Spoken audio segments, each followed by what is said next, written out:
Democratic chairs, who is our host this afternoon. First of all, it's really an honor to have each of you here in my home state. I'm proud to say that Colorado, along with our neighbor to the south and our almost neighbor to the west, Nevada, we're the place that Republicans broke their wave. A majority of Colorado voters chose Hillary Clinton to lead our nation. We re-elected United States Senator Michael Bennet in Colorado, and we expanded our Democratic majority in the State House of Representatives. Unfortunately, that wasn't the case in many places around the country, as we all know. And there's no reason that we should sugarcoat that today. Republicans have not been this well positioned since the 1920s. On January 20th, Donald Trump is going to be sworn in as the next president of the United States. Republicans control both chambers of Congress. Republicans hold more than 30 governor seats and many more state legislatures. Looking at the map, much of the nation looks incredibly red. In many places, turnout was down, and we've lost our core of working-class white voters who've made up a large part of our coalition since Roosevelt. We have to do something, Democrats. This party, the Democratic Party, is the party of optimism, right? Democrats believe that we are greater when we are standing together, greater than we are on our own. And that's when the country succeeds. When everyone gets a fair shot, everyone does their fair share, and everyone plays by the same rules. But that message either didn't get through in November, or it wasn't believable this last November, because wide swaths of the American people did not vote with us. And we find ourselves at a crossroads. At our next meeting in February, we'll elect a new chair of the Democratic National Committee, and of course that's why we're all here today. We have 4 announced candidates for DNC chair, and 3 of them are here with us today. Governor Dean regrets that he's unable to join us, but he will be addressing us by video. Before we get started, I'd like to run through some very important guidelines. First and foremost, this is a forum. This is not a debate. So while we may disagree on our candidate of choice, I would like for us all to agree right now that we will not be disagreeable this afternoon.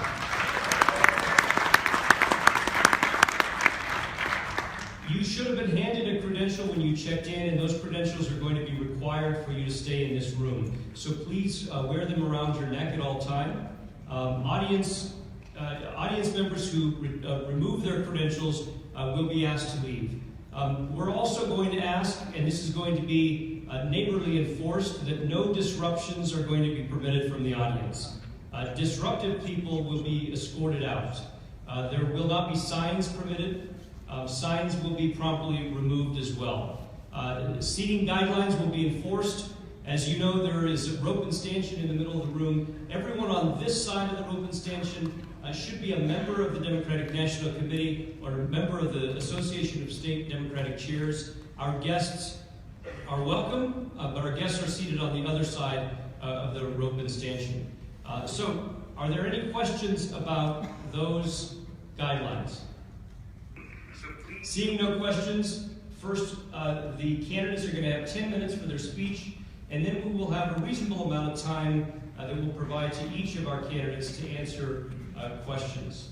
The first introduction that I would like to make, to have join me to my left here, Raymond Buckley, Chair of the New Hampshire Democratic Party. Raymond?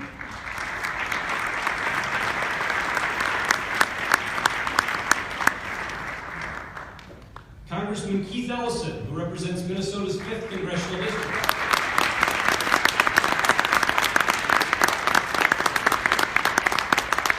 Jamie Harrison, Chair of the South Carolina Democratic Party.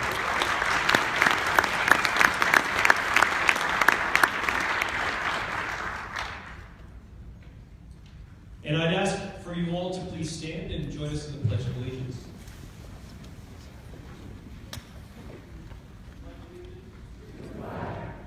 United States of America, and to the republic for which it stands,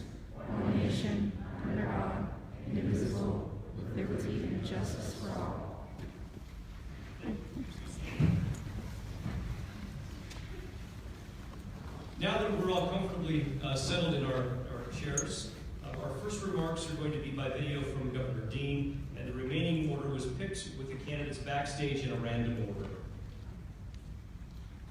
Hi, I'm Howard Dean from the Democratic wing of the Democratic Party. I appreciate very much being able to do this by video, and I very much apologize that I wasn't able to get to Denver, but this is really important. The DNC needs to be rebuilt from the ground up. We need to do something that I call the 50-50 strategy. We need to go back to the 50-state strategy, and we need to focus on the group that voted for us in bigger numbers than any others, those between 18 and 35, the so-called first global generation. And the reason that has the tag 50 on it is because that's a group of people who vote for us for 50 years. When you voted for somebody 3 times in a row, which they have, for Barack Obama twice and Hillary Clinton, it's likely you're going to vote that way for the rest of your life. We've got to focus on young people. We've got to get them out in big numbers, much bigger numbers than we had before. Now, Democrats have nothing to be ashamed of in the last election. Hillary Clinton got almost 2 million more votes than Donald Trump did. But we lost. We lost for a variety of reasons. Some of it was voter suppression, particularly in Wisconsin and North Carolina. But that we didn't do well enough and we didn't get the votes. But the real loss was even worse. The real loss was that there are now more Republican governors in this country than there ever have in the history of the United States. We lost more seats in the state legislatures. That means this party has to work at the ground level, and we have to organize. This is not an ideological contest. We have to organize. It is a mechanical contest. We have to stand for something, and that's important. But being on the ground for 4 years and trusting state parties and giving them the resources they need with the same strings that we had before. You hire them, we'll train them, and we'll make sure they're adequately paid. We need to rehab the database, and we're prepared to do that with the same people that bought the database in 2005 when I first became chairman of this party. We can do this again, but there's important things that we must not do. One of them is we cannot allow this to be a proxy fight between Bernie Sanders people and Hillary Clinton's people. This party needs to start again, and we need to be together. The second thing we cannot do is have a chairman who's part-time. We have to all work together, and we have to focus fully on this task. I know this job better than anybody else in this room, and it requires 80 hours a week. You're going to fly 250,000 miles a year, and you're going to have to raise $50 or $60 million a year.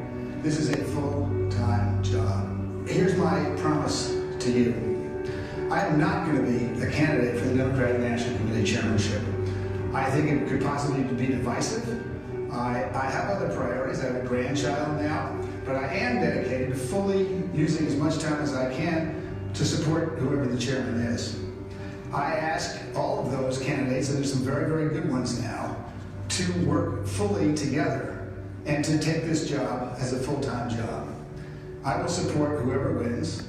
I think it's going to be a great year for Democrats, but only if we do those things that I laid out before and that I laid out in 2005 when we first took over.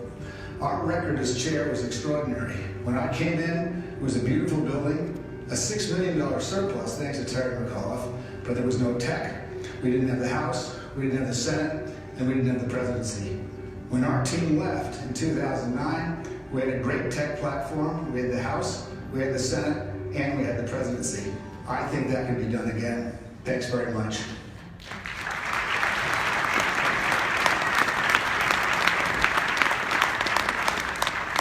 Thank you to Governor Dean, and now Jamie Harrison. Wow, you have to start after that. Can you hear me? No? You can hear me now. Great. Wow. That's some news. Well, my colleagues and friends, I want to thank you. But first of all, I want to thank Governor Howard Dean. I want to thank him for the 50-state strategy. You know, I worked in the House of Representatives at the time when he proposed that, and I remember being in the room when Senator Schumer and Rahm Emanuel basically said, hell no. we want the money for the DS, we want the money for the DCCC. And I remember my boss, Jim Clyburn at the time, who stood up and said, I support the 50-state strategy. And in the end, Howard Dean was right, because we picked up seats in places like Kansas. And I can tell you, Nancy Boyer was not on Rahm Emanuel's list, but we won. And I've modeled my tenure in South Carolina after Governor Dean. And we have a 46-county strategy. And so I just want to thank him for all that he's done for this party and for setting out a blueprint for us. But I want to thank you. I want to thank you for the millions of phone calls, for the millions of doors you knocked on. I want to thank you for pouring your hearts out to make this country a better place for all Americans. This past election was like a punch in the gut. It hurt, that election, and it still hurts. The morning after the election, my 2-year-old son, we call him Bean on Facebook, he came into the bed with me and his mom, and he looked at me and he looked at his mom and he said, Mommy, Daddy sad? And I leaned over to him and I said, buddy, yeah, Daddy's a little sad this morning. And he leaned over and he kissed me and he kissed his mom. You know, it was at that moment when I realized that this election wasn't about Hillary Clinton winning or Donald Trump winning. I was sad and I was hurting because of the consequences of this election. The consequences for my son. The consequences for my mom. The consequences for my grandmother. The consequences for all the people that we love. Because I've always learned that elections have consequences. Over the past 2 years, in various assortments and venues, the American people have been yelling and screaming, but we haven't been listening. They've been trying to tell us something. We saw it in the resurgence of police-related shootings in African American communities, where African Americans, young and old, took to the streets and said, Black Lives Matter. We saw it with the LGBTQ community and its allies fighting in the courtrooms all across this country, proclaiming in the loudest voice, who we love matters. Immigrants who came to this country looking for opportunity and many escaping poverty and persecution, saying, give us a chance. Supporters of Bernie Sanders saying to this Democratic Party, our voices matter. Don't take us for granted. And yes, even white, rural, working class voters saying, don't forget us because we're special too. Democrats are a problem in the sober reality of the situation that we are in right now. Despite all of the amazing achievements that we've had under President Barack Obama. We've rebuilt the American economy. We've fought for equal rights and equal treatment for all. We provided health care to 20 million Americans. And despite being on the right side of so many issues, many Americans still don't feel as though we've been listening to them, as if they matter. Because they don't see us anymore in their communities. They don't see us helping them tackle the pocketbook issues that they faced over the past 8 years. You've heard it. I've heard it. Many of them said, the same problems I had 8 years ago under George Bush are the same problems I'm faced with today. So folks, the Democratic Party has to transform. We have to transform from simply being a political organization, looking for votes every 2 and every 4 years, and we must become a community organization, working in our neighborhoods with grassroots activists, addressing the day-to-day issues faced by middle and working class voters. But sadly, we have not been able to do this for almost a decade. We've not invested in the front line of our party. And you know who the front line of our party is? All of you. It's the folks working in the state parties. And we should have predicted what happened, because we've seen the signs. When 33 of 50 governorships are controlled by Republicans, when 69 of 99 state legislative houses are controlled by Republicans, when you have lost over 900 Democratic legislative seats in the course of 8 years, we saw the signs, but we ignored them. These sobering statistics tell me that for the past few years, we've built a beautiful new house, a diverse house, a pretty house, and paid no attention to the foundation. The foundations of this party, state parties, have been drying up like grapes on a vine in the California sun. Let me ask you a few questions. How many of you are even defending a Democratic U.S. Senate race in 2018 or have a governor's race in 2017? Let me see a show of hands. Now keep your hands up. How many of you have less than $150,000 cash on hand in your state parties? Now, how in the world, thank you guys, how in the world can we think that our state parties can run effective campaigns in either a year or 2 years when they can barely keep the lights on in their parties, when they have to lay off their staffs? My friends, things have to change in our party, and that is why I decided to join this race to be Democratic chair of the National Committee. John F. Kennedy stated it. He said, it's time for a new generation of leadership to cope with new problems and new opportunities, where there's a new world to be won. Let me lay out my vision for the new world of the Democratic Party. We don't have the presidency, and we need a full-time chair. Someone who can dedicate 100% of their time and energy to the job. In order to rebuild the party, we need to invest in state parties and territories and the Democrats abroad. I propose increasing the state partnership, this SPP program, to $12,000 a month, minimum, to fund all of these organizations. We also have to empower regional caucuses, doing joint fundraising and providing them with the economic support so that they can support the local candidates. We need regional staff in the regions as well. We need to build a bench. We've been doing this in South Carolina. We launched the James E. Clyburn Political Fellowship, where we're training 250 young people to be the next generation of candidates, the next generation of county chairs, the next generation of political operatives.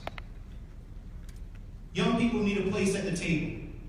We need to create a vice chair position like we have in South Carolina for those young people who are under the age of 35. We've allowed Republicans to catch up with us in technology. We need to foster a wave of political, technological innovation.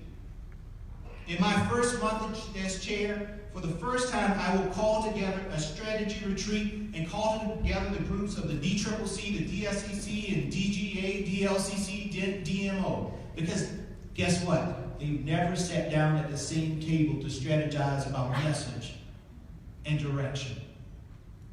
We have to fight to save our democracy. We have to fight against political gerrymandering. We have to fight against voter suppression. And we have to do it in a non-election year. We need to do it 24/7, my friends. We have to get big money out of politics and cultivate small dollar donors. And our actions have to match our words. If we say that diversity is our greatest asset, then we need to demonstrate that by the vendors that work with the Democratic Party. And the story that Sean King wrote about the diversity in the Senate was deplorable. Our Senate and our congressional staffs need to reflect the diversity of our party as well. But finally, we need to get back to the grassroots. In South Carolina, we launched an effort called the South Carolina Democrats Care. And we go into the community, addressing the issues, from school supplies drives to resume building to home ownership workshops. That is how we do constituent service in this party. And so with that, I am so pleased and honored to have thrown my hat in the ring. I'll talk about my background so that you guys get a sense of who I am a little later. But I want to thank you for all of the support that I've received. Thank you, guys.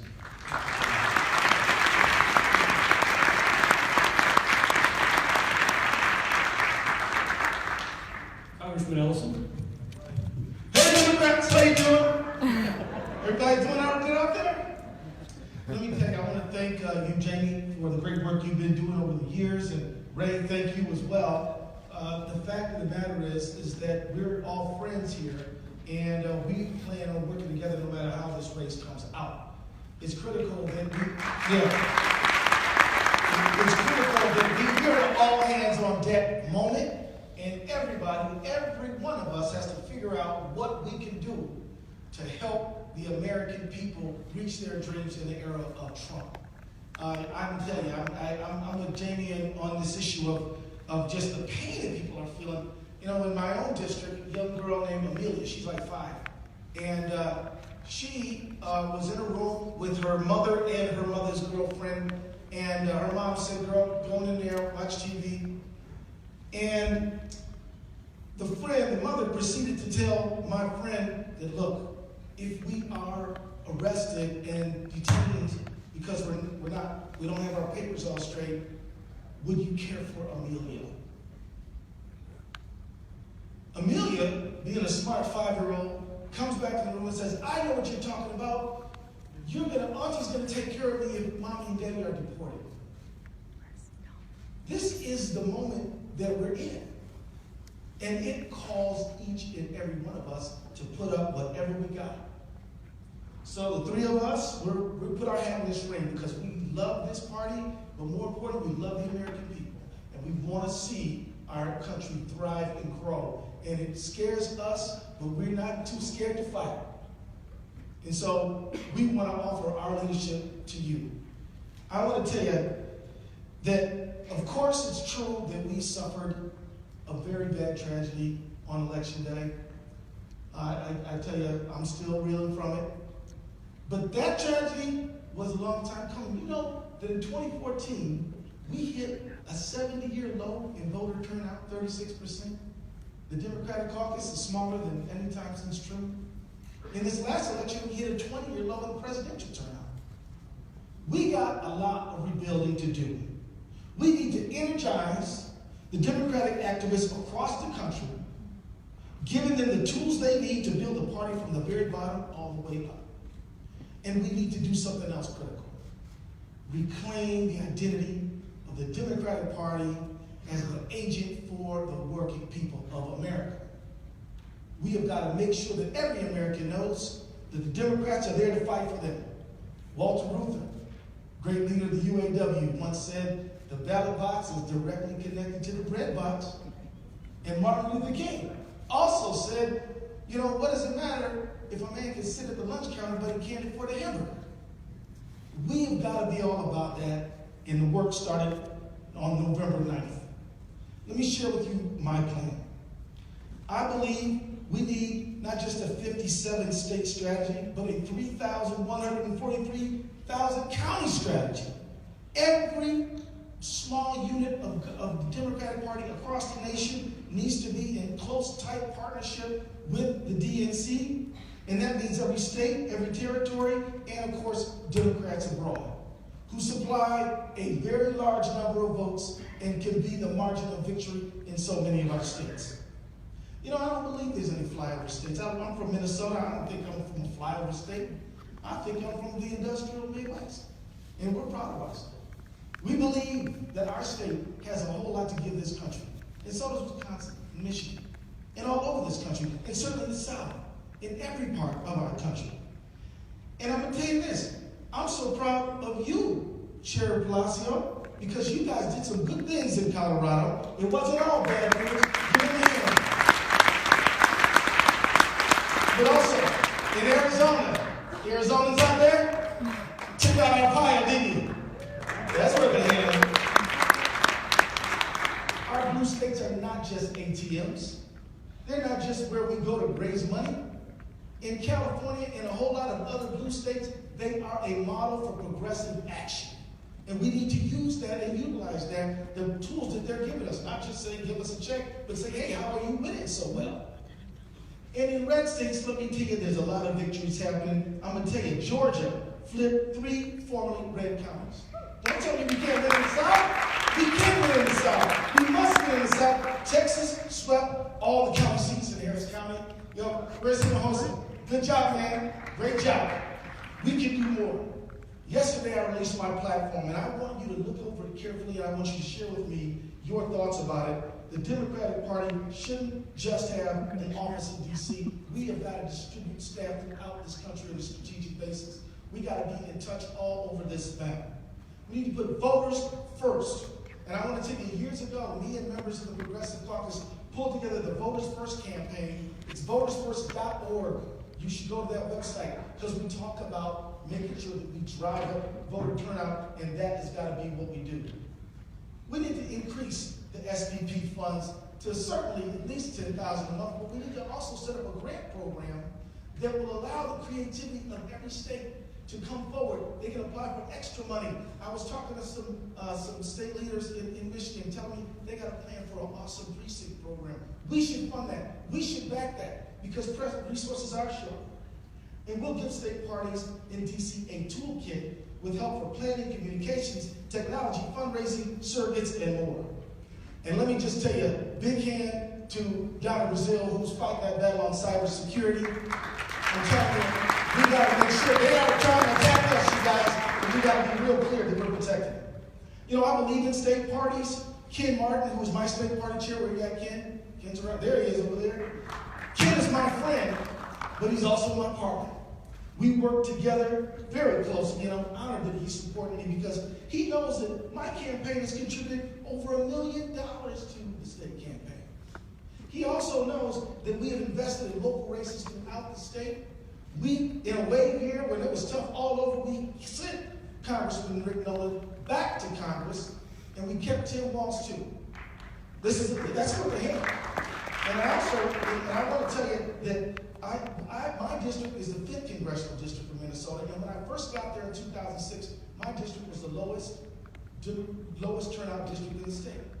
Today is the highest turnout district in the state because we have invested in turnout 365 days a year, all over everybody, young people, new Americans, all over the place. We are doing the deal. If electoral success is a qualification for this job, I fulfill that criteria.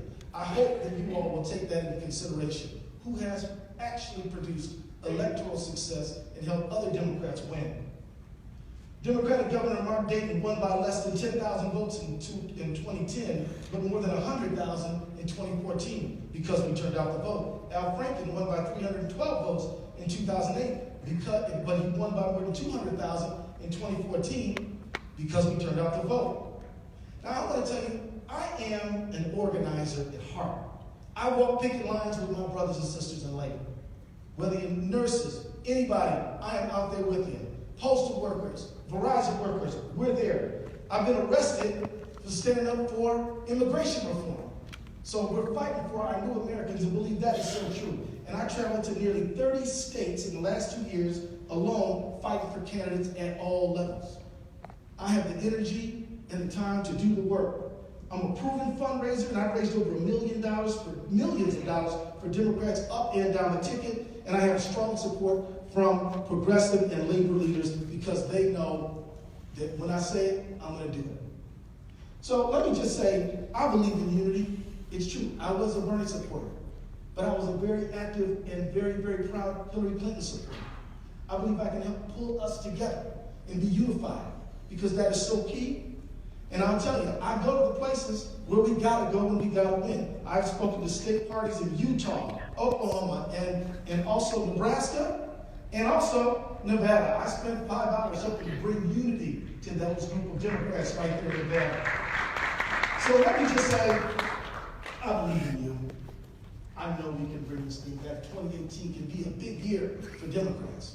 But it starts with strengthening the grassroots, turning our attention to turnout, being bold and standing up strong against this Trump era that we're facing, and calling out that people may have voted for working class prosperity, but what they're getting is nothing but a cabinet full of billionaires and lobbyists and everything like that. We need to call the truth of that matter out right now.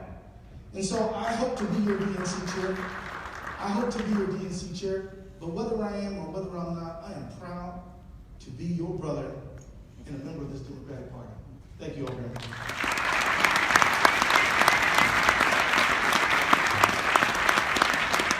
Thank you, Congressman Ellison. Ray Buckley. Thank you, Mr. Chairman. Thank you, Jamie, and Keith as well. I want to reiterate what my two friends up here have said.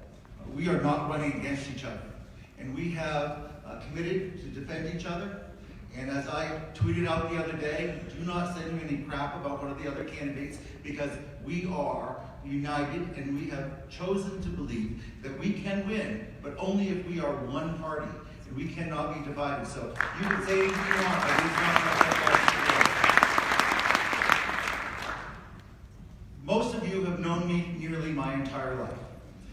You have seen me as a teenager, as the 20s, 30s, 40s, in the 50s. You know the story about deciding to become an activist at 8 years old because I was so horrified by the injustice of racial injustice. And to me, that became my cause. I know other little kids are passionate about baseball or Barbies or whatever, but to me, it was elections. And starting at 8 years old, I started organizing lit drops and canvases, because that's what I believe. I've held every single position available within the Democratic Party. From 14, my town chair, moved to the city, became the ward chair. I've been the city chair for 5 terms, county chair for 4 terms, was the treasurer of the state party when I was 21, served as executive director. Served 4 terms as the vice chair of the New Hampshire Democratic Party, and I'm now in my 5th term as the chair of the New Hampshire Democratic Party. And I am serving, as you all know, in my 4th term as president of the State Chairs Association, and serving as one of the DNC officers. I don't know who he is either. Now, I wouldn't do that just because there are some people who might not know, but that's not really my record. My record that I like to talk about is what's happened in New Hampshire in the last 10 years. When I grew up in New Hampshire, Republicans laughed at the idea that they even had to compete with Democrats. The election was the Republican primary. The last 10 years in New Hampshire, 11 out of 13 statewide races, Democrats have won.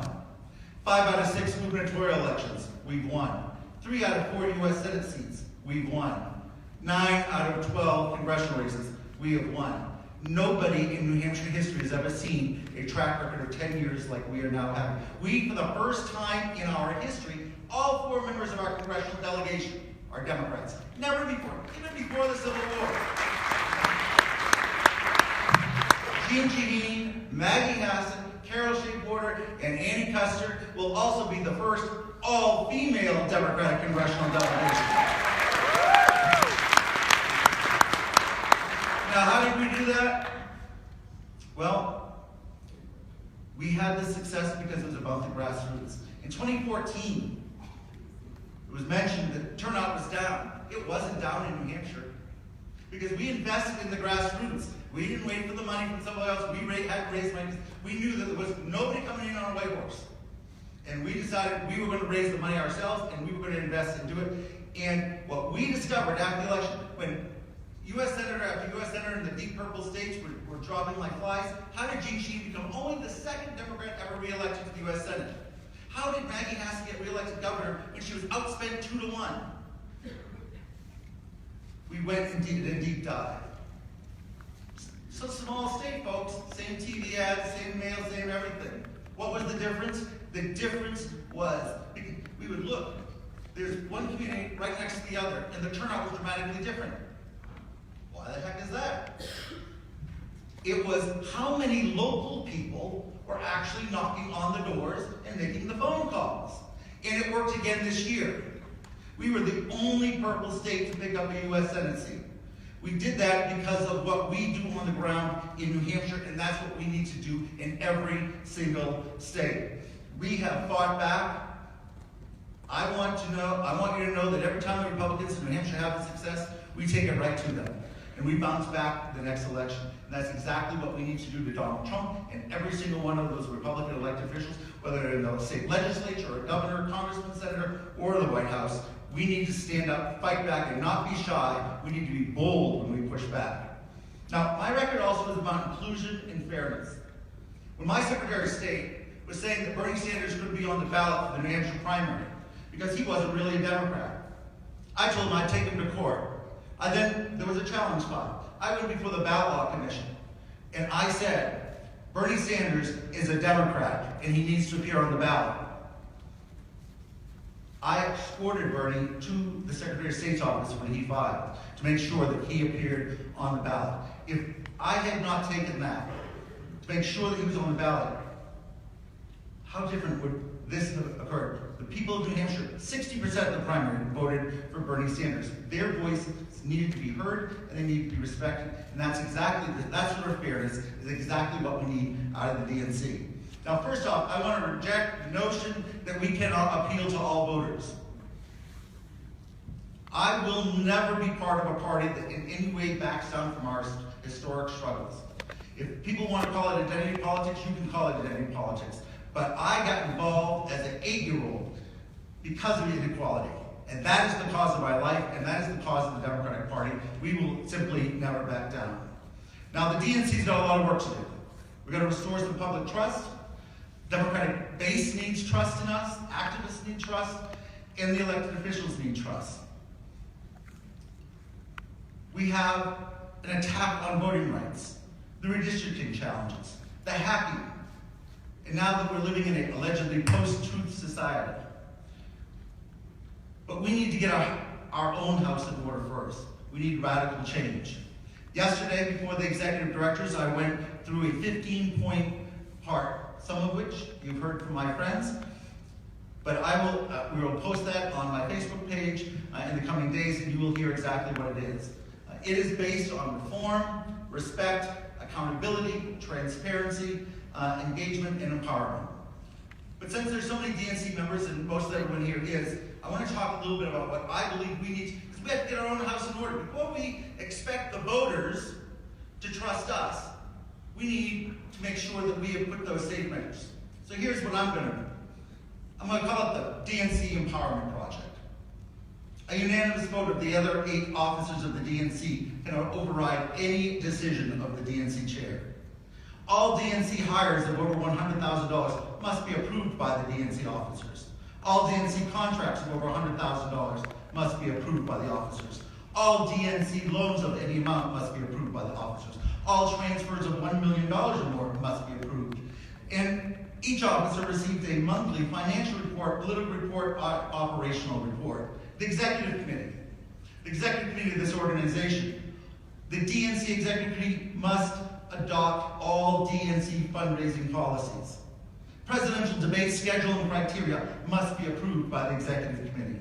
Quarterly financial reports, political reports, operational reports to the executive committee, and the senior staff must appear before the executive committee quarterly and give a report on their department. The full DNC, an annual financial report, an annual political report, and operational report.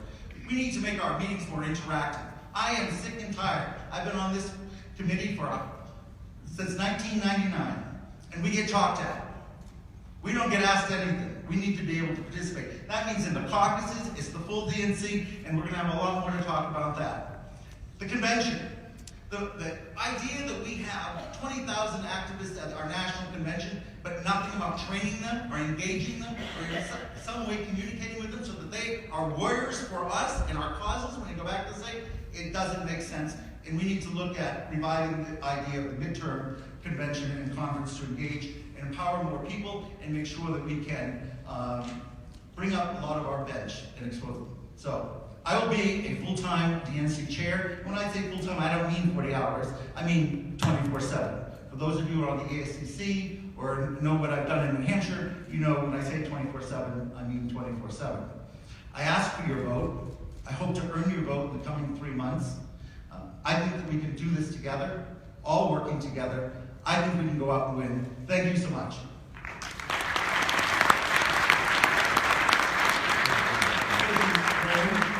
Thank you, all 3 of you.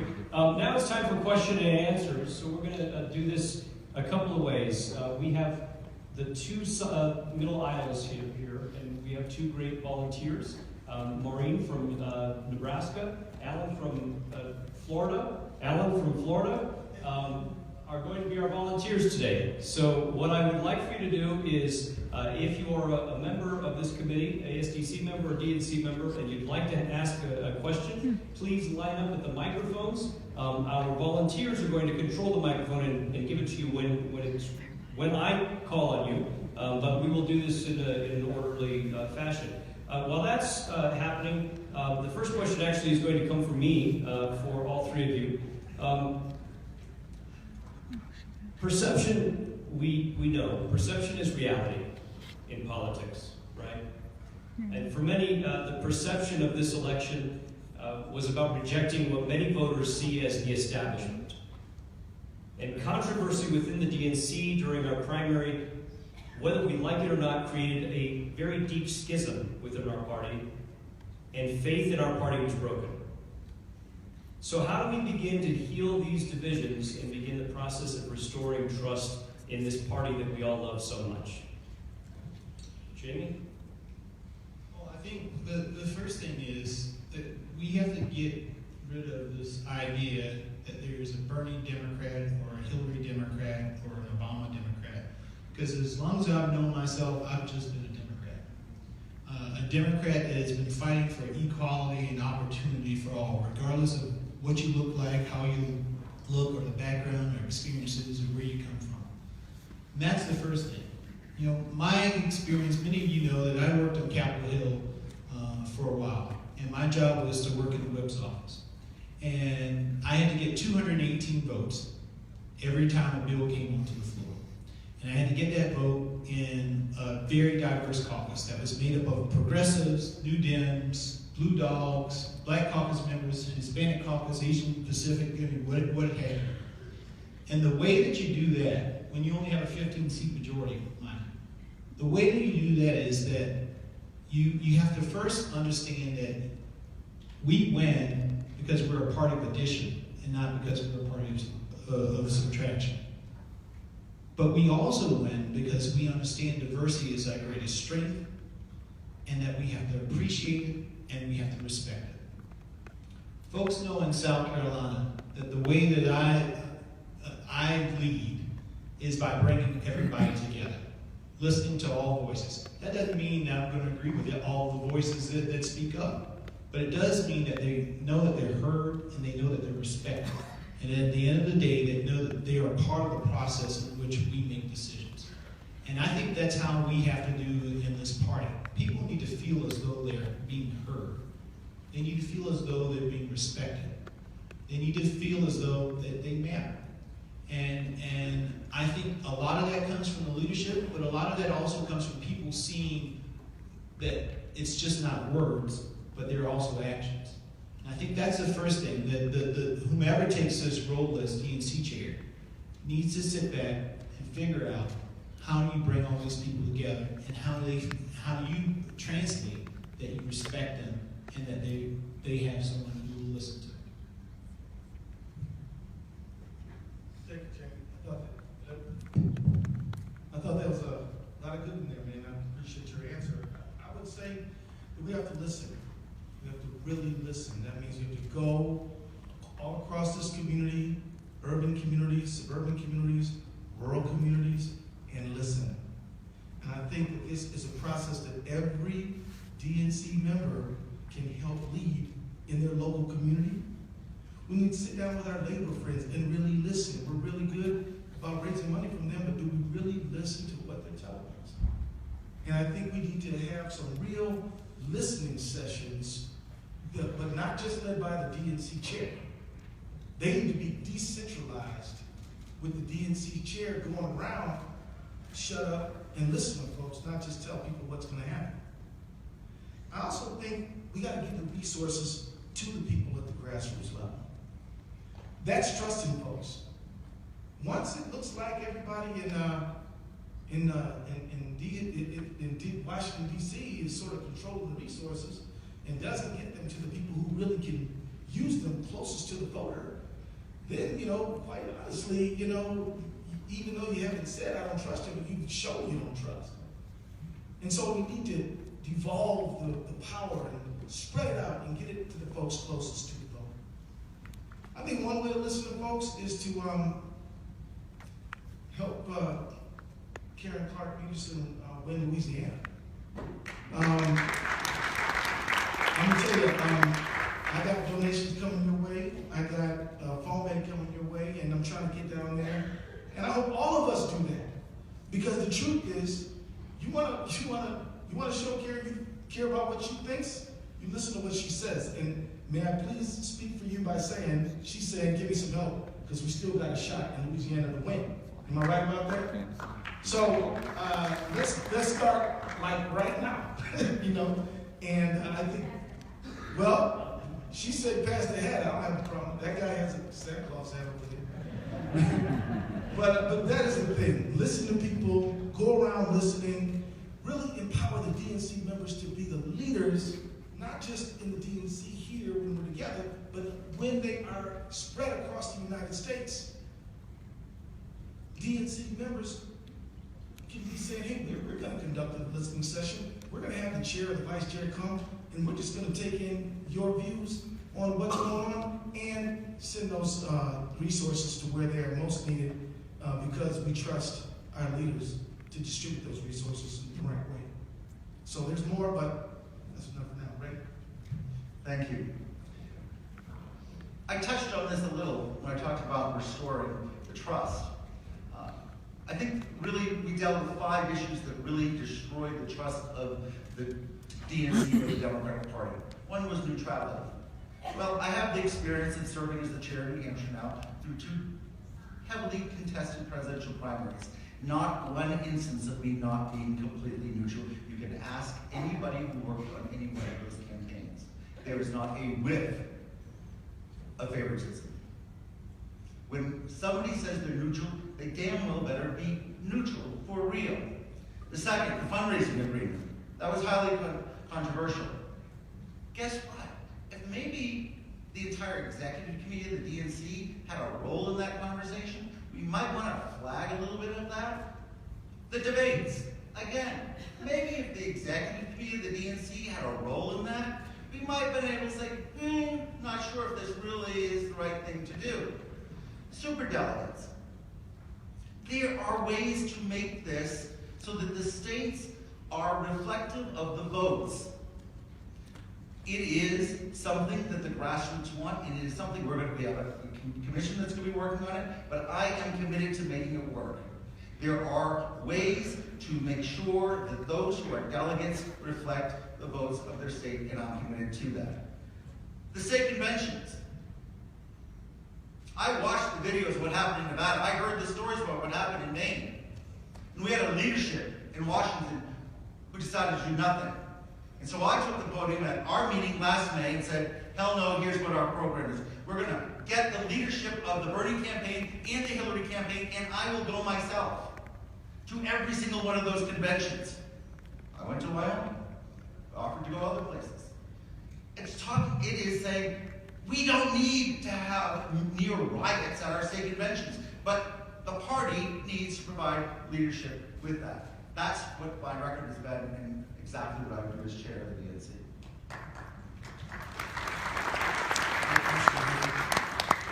From the state of Washington State. Questions for Jackson? Oh, John?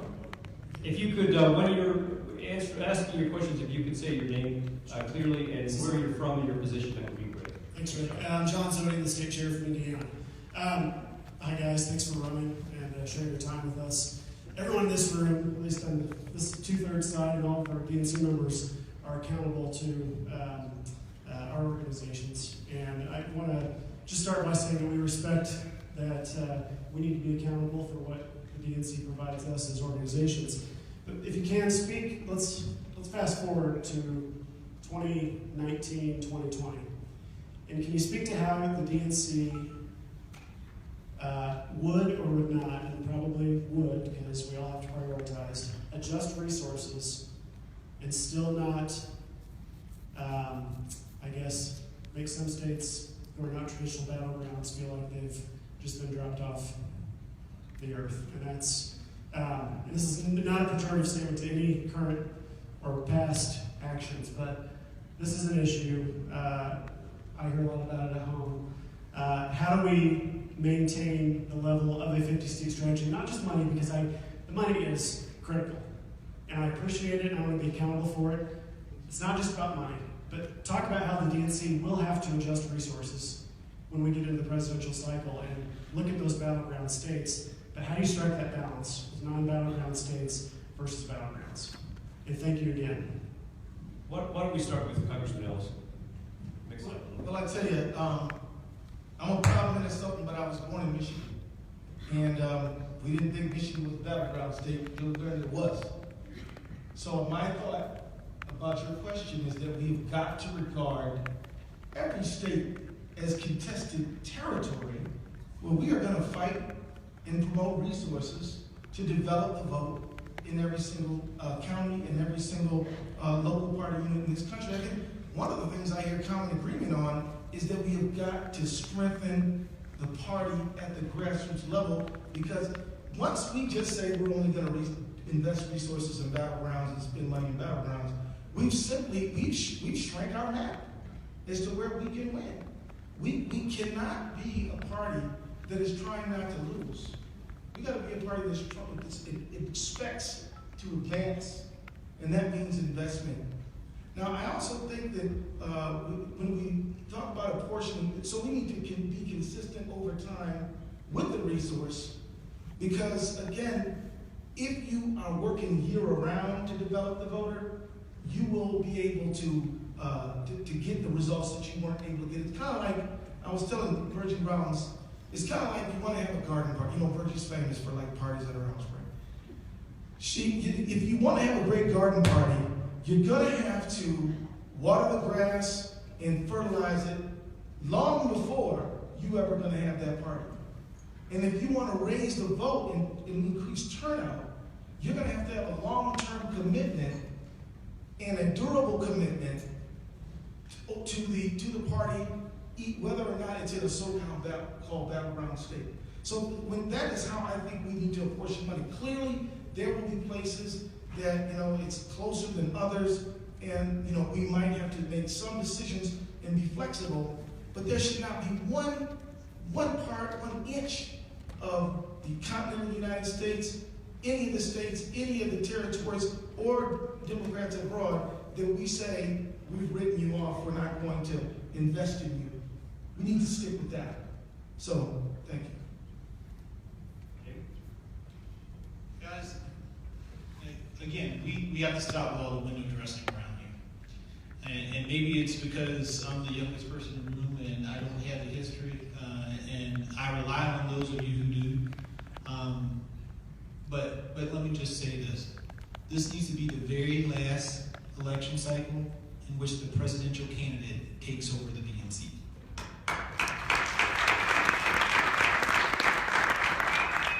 Because the DNC is just not about winning the presidency. Amen?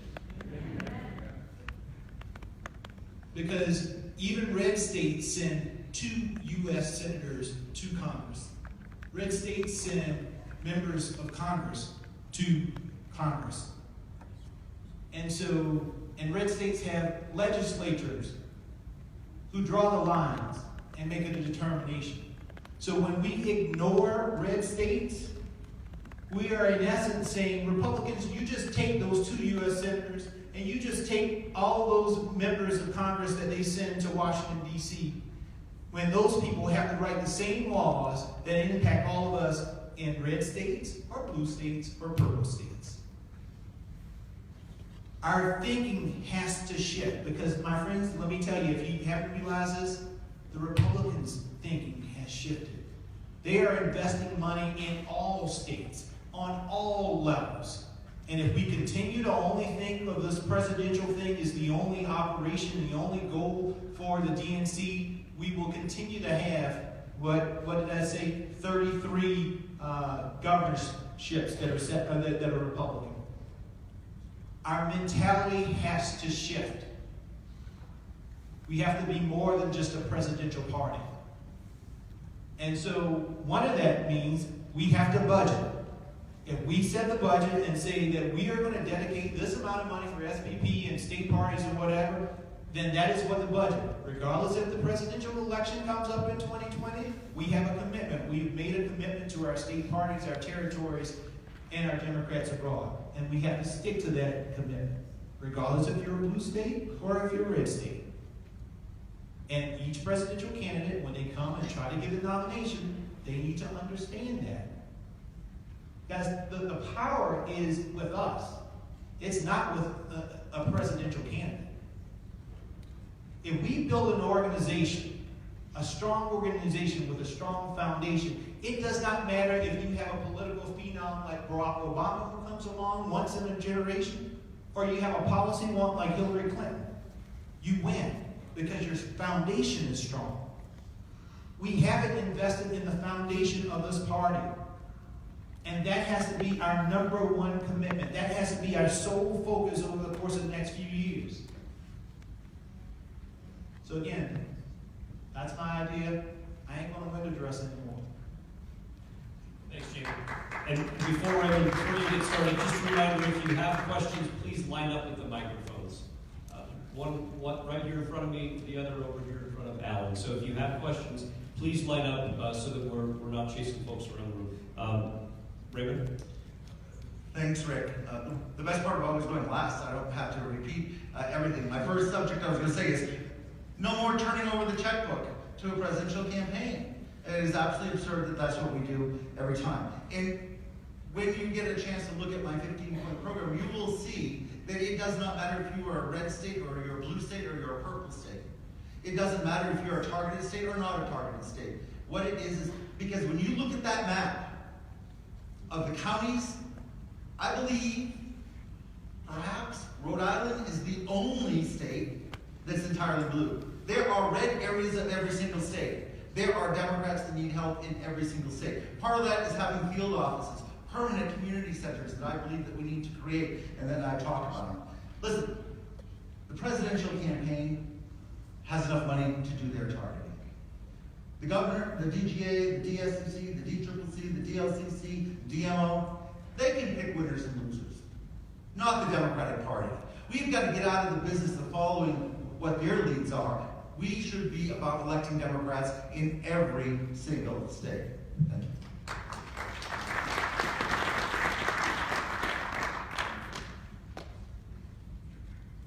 Good afternoon. My name is Louis Elrod. I'm the president of the Young Democrats of America, and the other DNC members from my organization represent thousands of young Democrats in hundreds of chapters all across the country. There are those of us who believe that youth engagement, securing the youth vote means more than hiring young people to work in campaign offices, and means more than hiring young people like me to run campaigns. It means actually engaging young people so that they are leaders of the party, and engaging young people so that they run for office. So my question to each of you, on behalf of my membership, is will each of you pledge to put together a real plan for millennial engagement in turnout in election years? And if so, what does it look like? Raymond, why don't you go ahead and start? Thank you, Louis, for the question. It gives me an opportunity to keep pushing in some of my 15 points. Youth engagement. Youth vote, according to the most recent was down across the country, according to what people are saying. It wasn't in New Hampshire. We have same-day voter registration, so we can actually track where college kids register to vote. And it was the margin in New Hampshire. That's why Hillary Clinton won, was because of the youth vote that turned out in New Hampshire. That's because we have long-term programs working with them. Maggie Hassan defeated Kelly Ayotte for the United States Senate because of that. Carol Shea-Porter defeated Frank Ginter because of the youth vote. That's how we win elections in New Hampshire. We know what we're doing, and we know we've got 6 state representatives under the age of 30. We had on staff. I don't know if any other state Young Democrats organization had a full-time executive director. We did. We invest in the youth. We make sure that they are engaged and involved at every level, at every state, and they are never not at the table.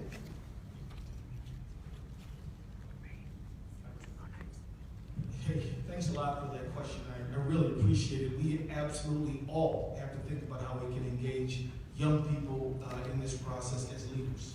Not just staff, although for sure staff, but also leaders. And I think that I will make that pledge to you, that plan is there. But let me tell you what I've already pledged to. One is that I think the college gyms absolutely have to have a budget. I was told that the young college Republicans had $5 million and college gyms didn't have a budget. We got to at least let them go toe to toe, right? We got to be there for them. I also will tell you that I think we should have a focus on college kids, but also on non-college young people. We act like everybody goes to college. A lot of people don't. My son, I got 3 sons and a daughter. My second son went to Hamlin University for a semester. He said, I'm going to go be a full-time artist. And, that's what he does for a living. The bottom line is we got to be at the apprenticeship programs. We got to connect with, like the AFL-CIO has a program called Next Up. And it's all young people. Some of them are pretty politically sophisticated. Some of them are new to the whole thing, but they got this big old conference that they bring young people to every year. We should partner with them as much as we possibly can to say, hey, look, if you are fighting for Fight for 15, if you're fighting for immigration reform, if you're a member of Black Lives Matter, or any of these organizations, the Democratic Party ought to be contesting for a little bit of your time and attention. Not that we want to take you away from those great advocacy groups, but we want you to know that at the end of the day, you want to fight for 15, you're going to have to pass a law. That means you have to elect somebody to do it. Maybe you, right? So these are the things that I'm prepared to pledge to right now. I think our labor friends can give us a lot of good advice on how we can get to kids who are in apprenticeship programs, also veterans. A lot of our veterans, particularly Afghanistan and Iraq, are young. I have another son, I told you I got 3 sons. He has not gone to college at all. He went straight into the United States military from high school. He's getting out in about 2 or 3 weeks. He's looking for what he wants to do. We've got to be able to talk to our young vets because a lot of those guys have some advice on how we can connect with young people across the board. So thanks for making sure that we promise to you that is going to be a top consideration. Those are some of my ideas. I'd like to get more of yours. Thank you. Thank you so much for that question. And thank you for all that you guys are doing, again, on the front lines of this party. So, if you look at the history of this great nation, all of the great changes in this country have happened because of young people. From the founding of this country, young people. From the civil rights movement, young people. In this next phase of the civil rights movement, it's been led by young people. When I was 23 years old, I was one of the youngest nonprofit executives in the country when I helped to run a nonprofit called College Summit, which helps other low-income young people get to college. Took it from an organization where we just worked with a few hundred students to now working with about 17,000 young people all across this country, getting them into college. When I was 29 years old, I became the first African American and youngest executive director of the House Democratic Caucus. In the 200 years plus of the House Democratic Caucus, which is the oldest organization in the House, I was the first African American and youngest at 29. At 36, I became the youngest state party chair in South Carolina for the Democratic Party. And if I'm elected chair at 40, I think I'll be the youngest DNC chair.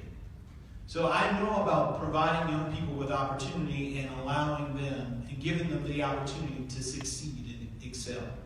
And that is what I do each and every day in South Carolina. You talk to any of the young Dems in South Carolina, Bree Maxwell is my president and is my mentee. I spend so much time with her. Now, right now, I'm writing a book, actually, with a Republican friend called Climbing the Hill, How to Build a Career in Congress and Make a Difference. Because that's what young people want to do. They want to make a difference. They want to be a part of this. They want to build their future. And it's important that we do that. We have invested so much in young people in South Carolina. My third vice chair is under the age of 35. That's why I'm proposing that we create an under 35 DNC vice chair position, because I believe that young voters needs to be at the table. In addition, in South Carolina, we have the James E. Clyburn Political Fellowship, geared towards young people, training them to run for office, not just to be the field staff, but to run for office as well. one of my candidates who ran against Mr. Benghazi himself, Trey Gowdy, was 26 years old, and he went toe-to-toe with Trey Gowdy. And we trained him, and we helped him on debate prep, and it made me beam with pride. That's what I'm all about, empowering young people so that they can be their own future. And so I'm willing, and not only to pledge, that's my life history, and that's my life story. And so I'm in this with you. Thank you all, Jackson. Okay, thanks, Greg. Jackson Ravens, Chair of the Washington State Democrats and the Vice President for the Western Region for the ASDC. There are 13 states in the Western region, about a quarter of the individuals in this room, and it's good to see the three of you representing the South and the Midwest and the Northeast of our country. But I'd like to ask you a little bit, as we talk about grassroots efforts and building the party and really drilling down on those experiences, you've all spoken passionately about the work that you've done in your regions, but as we know, it's a little bit different in different parts of the country. And so my question to you is, could you speak a little bit about your experience, your knowledge, and your plans for working with states in the western part of the United States? I think oftentimes there's the feeling that we are either considered a very large blue cash register or a small red state that is a flower state. And we deserve more than that. We have constituencies in the West that extend across borders. We have some challenges that are unique, and I would just like to hear a little bit about your experience and plans for that. Thank you. Jimmy, why don't you go ahead and start? Yeah.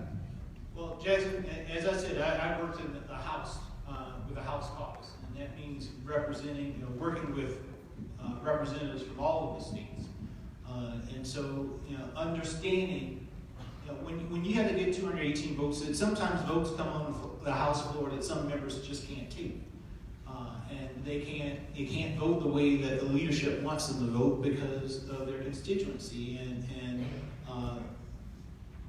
cultural aspects of things that just don't fly in their areas. And one of the things that we have to do a better job of, and we have it particularly in some of our western states, is, and I think with a party, again, we talk about these values, but then our words betray us. Excuse me. But our actions betray us. Is that in some western states, you have a lot of Native American communities. And, I've been doing some work with the Kellogg Foundation, and they do so much work in Native American communities, and it's big. And what's going on right now with the pipeline, guys, it breaks my heart. It absolutely breaks my heart that we as a party we're not standing up.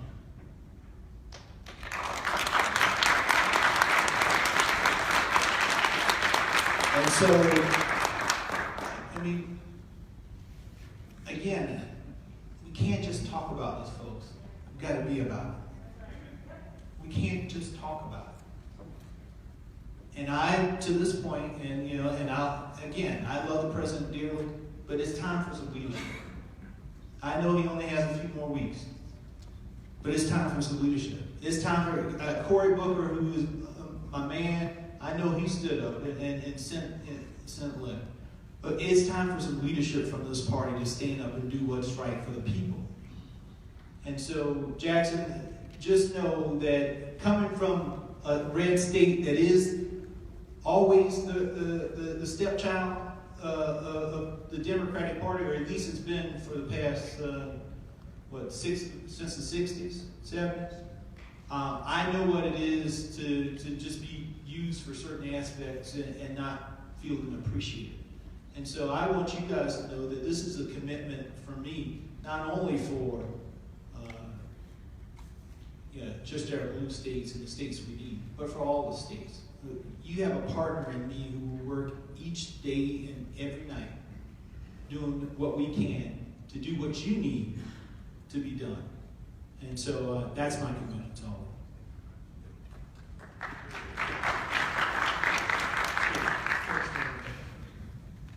Well, let me tell you, I'm firmly committed to elevating the voice of our Western brothers and sisters. I spoke at the state Democratic Party in the state of Utah, and actually I think I've done that now twice. Was very honored to be out there with my brothers and sisters in Nebraska. I think Jane Clave is out there somewhere. There she is. How you doing, Jane? Talk about pipeline. There's the original pipeline fighter over there. Actually, I have written letters asking the president to divert that pipeline and spoke at rallies about it. I've also spoken and tried to say that, we've got to get into a conversation with some of our folks in labor who are on the other side of that debate to try to get us into some sort of conversation, because we have construction workers in native communities and water and environment, and it's complicated. The Democratic Party should be a source for getting us in a room and coming out holding hands together, never sacrificing where we stand on the issue of the environment and sovereignty rights. Let me also say I've been to Nevada, spent 5 long hours. I've been still with the Nevada Democratic Party many times, but sat there. There was really factional differences that I saw in Philadelphia. I went to speak at the breakfast, and folks had some very sharp differences of opinion. They asked me there, would you come to Nevada to help us sort out a memorandum of understanding and a unity agreement? I said, I absolutely will do that. And then weeks later, got on a plane, went to Nevada, sat in a room for 5 hours until we came out with a memorandum of understanding, Senator Clinton supporters. And was glad to do so, because I think that that's something that one of our a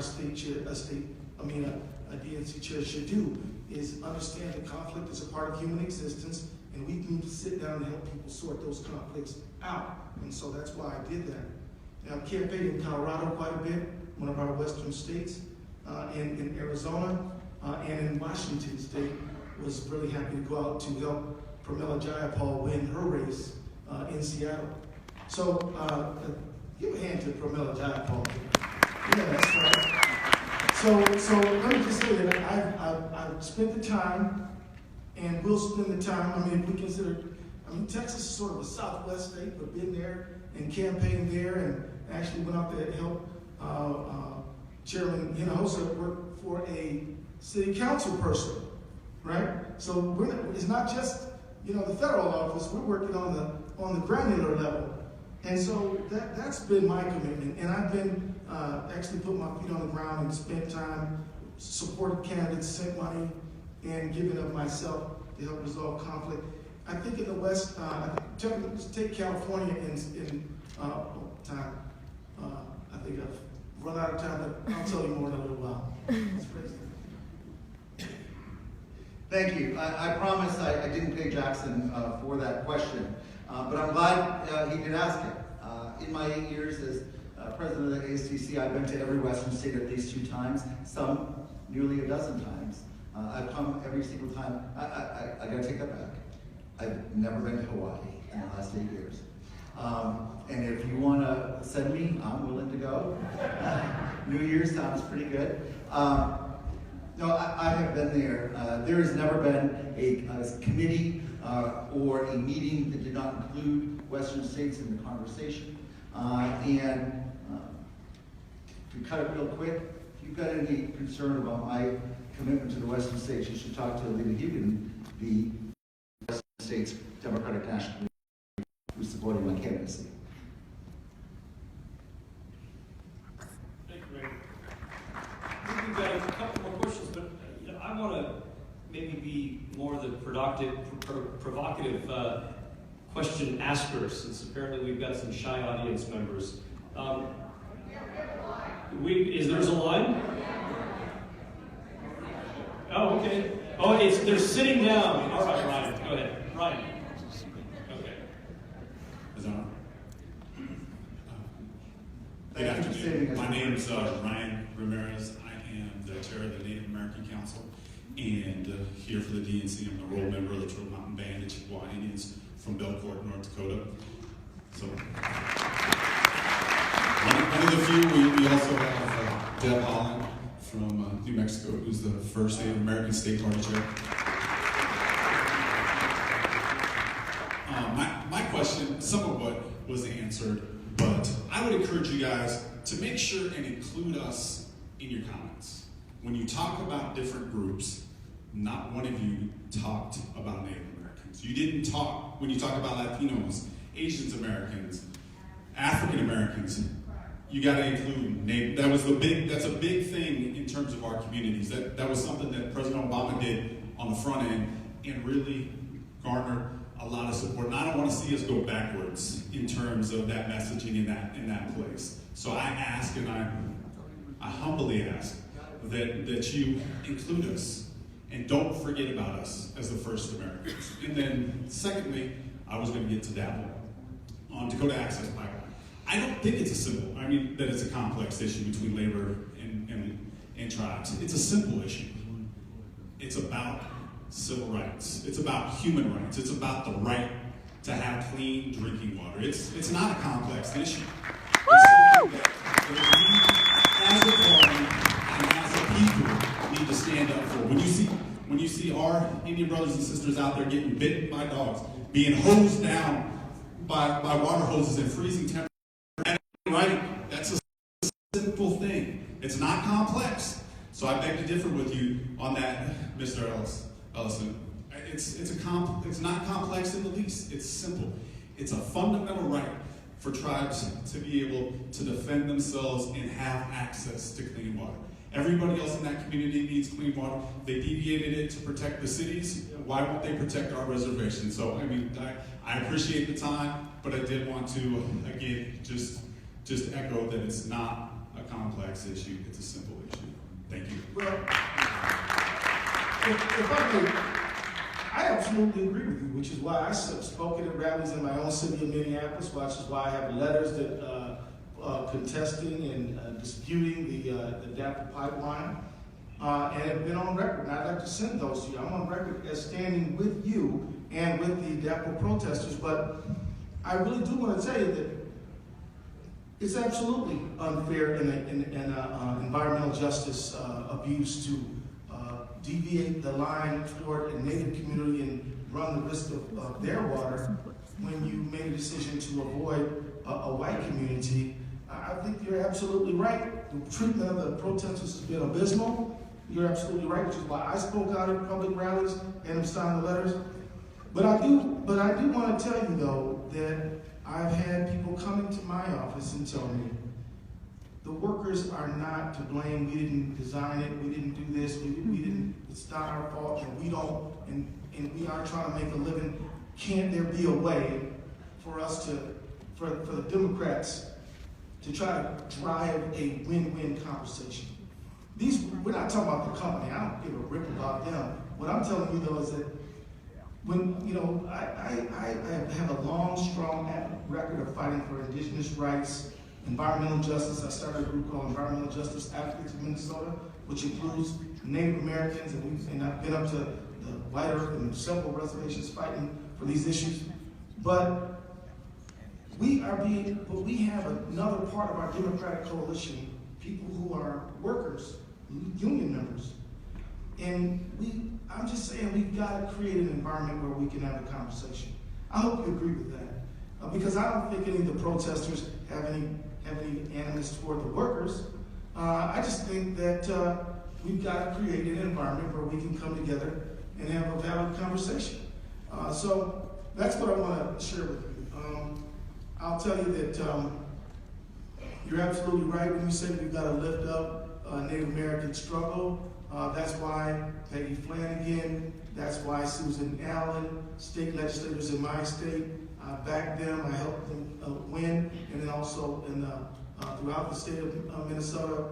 But my only point was not that the moral issues are complicated. You're right, they're not. But we have this worker issue, and I think we have to talk about it.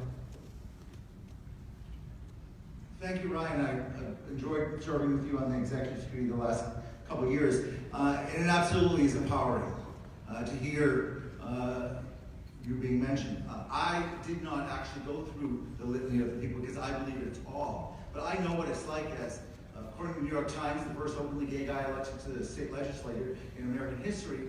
I know what it's like when I hear LGBTQ mentioned as the first only the second openly gay state chair, the first one to lead this organization, and the first openly gay person to be a vice chair of a national party. I know what it's like and I know what it feels like. And I apologize if you didn't feel that you were included by us. But our support is more, you know, I'm going to co-sponsor have co-sponsored the resolution for tomorrow's executive committee about the pipeline, because I believe that we all need to stand with you. But also, we are also leading an effort, because once we were told there was support to the Native American community about the Jefferson Jackson bidders. The state by state has fallen, and we have removed those names. Now different states have gone with different names, but we understand the pain of just the tragedy that occurred with the Trail of Tears, and we agree that it's inappropriate for us to celebrate that. So we absolutely stand with you. I don't think that anyone here meant in any way to offend. I want to, Ryan, listen, man, you're tremendous in the work you're doing. It is tremendous work too. As I left off my remarks earlier, everybody wants to feel like they matter and that they're respected. And Lord knows the Native American community has been disrespected from the start of this great nation. As Ray said, I mean, we were tussling with it even in South Carolina. I guess it wasn't even a tussle, Kate, because unanimously our executive committee decided to get rid of the name of the Jefferson Jackson dinner. Now, I personally got a lot of blowback from folks. So how dare you? One person said, well, you know, Andrew Jackson was born in South Carolina. And I said, so was John C. Calhoun. And, I mean, what does that mean to me? When my brother hurts, I hurt. When my sister hurts, I hurt. That's what we need to be as a party. Listen, it's not about revising our history or what have you. Our history is our history. We have to learn from it so that we don't repeat it. But at the same time, we don't have to continue the hurt and the injuries from that. And so I stand up with you, man. I'm with you 100%. I'm with the community. And whatever I can do in the fight, just know that I'm here. Thank you, Jerry. Alan, you go. Hi, I'm Martha Lanning. I'm the chair of the Democratic Party of Wisconsin. And I have a simple question, but one that is incredibly important, because I think if we had answered it in this election, we'd be having a very different meeting and a very large celebration right now. And it is, how will you work to engage, or I should say re-engage, voters who are from the industrial Midwest?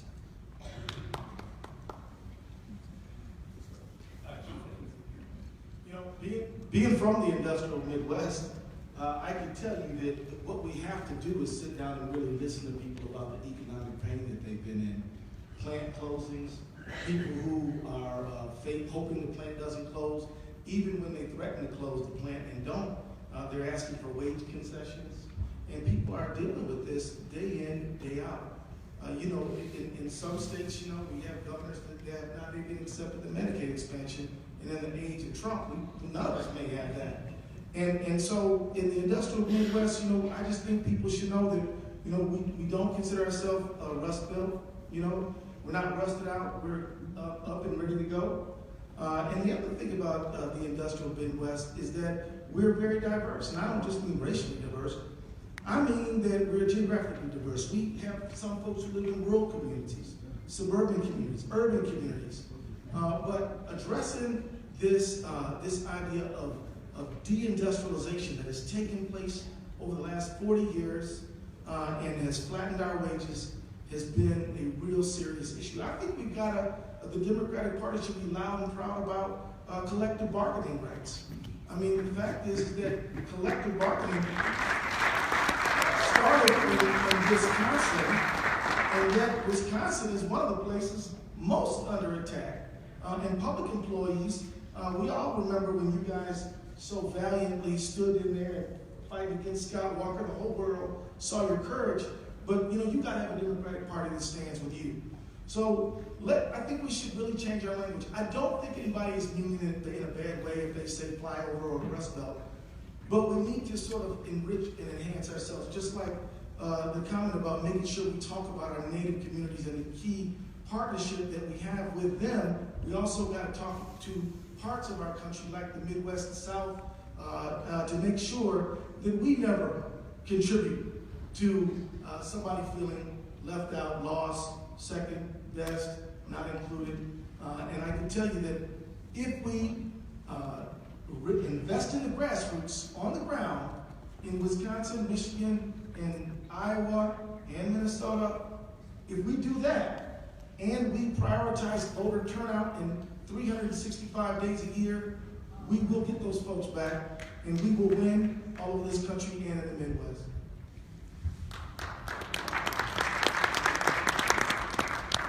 Listen, I think a lot of the pain that is being felt in the Midwest is also pain that's being felt in the South as well. Very similar. The textile industry in South Carolina was hit hard, and so we had to pivot to other types of industry, and tourism became one of them. And now some manufacturing has come back, but we also at the same time, when the three of us spoke to our friends at AFL-CIO, and I mentioned this, that we don't have very many unions in the South. And there is union presence down there, but it's very, very small. It's a very small footprint. And then we have, at the same time, we have unfettered demonization of folks who are union members by our leadership. Nikki Haley has called union members thugs and everything else. As my grandma would say, everything but a child of God.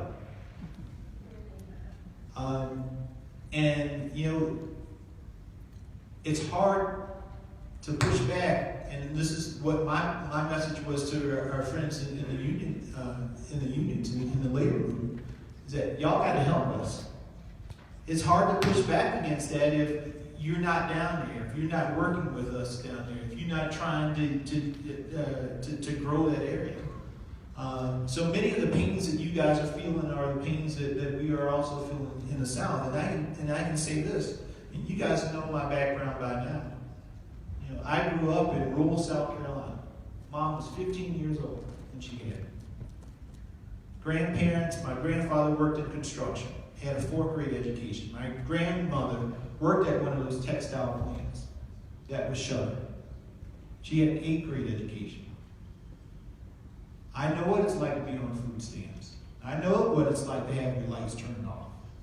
I know what it's like to see your wages not increase or if they increase, is a nickel increase, or is 10-cent increase. While the price of goods continue to go up, the price of gas continues to go up, the price of clothing continues to go up. I know what it's like to lose ground. And that's what a lot of folks are feeling. A lot of folks say, well, does a black man from rural South Carolina understand what a white man from rural South Carolina is? I can tell you probably the least segregated places are the rural communities. Because those same poor black people and those same poor white people are shopping and going to the same places all together because they all broke together. So yes, a black man from rural South Carolina does understand what a white man from rural South Carolina or a white woman from rural South Carolina, what they're going through. And guys, there's a lot of pain that is still being felt. When you have unemployment in some of these areas that are still in the teens. And so I'm in there, I'm in the fight with you. Rick. Thanks. Our problem in any one of our communities, not just in the rural areas, but in the inner cities as well, is that we show up weeks before the election and expect somehow to be miraculously connecting to the voters. They're smarter than that. Now, the DNC has this new tool.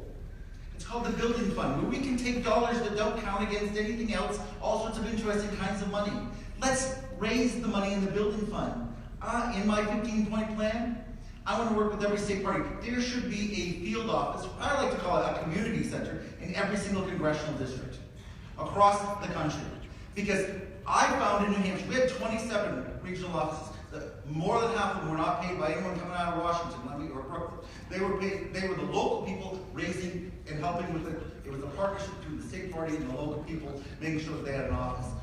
We rented them early and we developed them all across the state because they become community centers. People come and they see it. It becomes part of their family, visiting with their friends, opening up the door. Maybe we don't have a full-time staff person in every single one of those places, but it is a place to go. Let other organizations come in and utilize it. If there's someone's doing a postcard to protect women's rights, let them come in and use the tables and chairs. If it's about voter protection, let them come on in.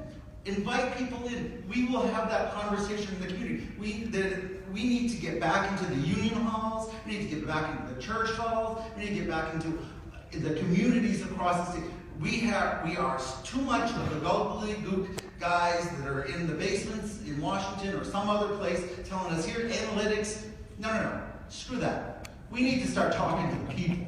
If we talk to people, they will understand what we believe in, and they will be with us on election day.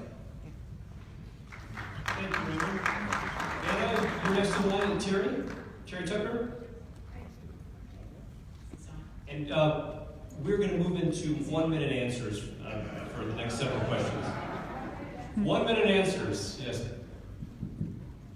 This isn't a yes or no question. You all talked briefly. Terry, you want to introduce yourself? I'm sorry. Terry Tucker from Colorado. I'm a DNC member. Sorry, Rick. You all talked briefly about unity between the Bernie and the Hillary people, and we have to bring ourselves together. The grassroots are already starting to do that. These are not new ideas. We're beginning to have little meetings, unity meetings between us. We are doing things with each other so that we are unified. The important question I have for you is the Unity Commission. Do you have an idea? I think we're under a time deadline that the members need to be appointed shortly. Do you know who you want to appoint? If you don't, are you going to let us know? Or will it even be you appointing because of our time deadline? So I'm very, very interested in this commission and what your plans are for it. Rick?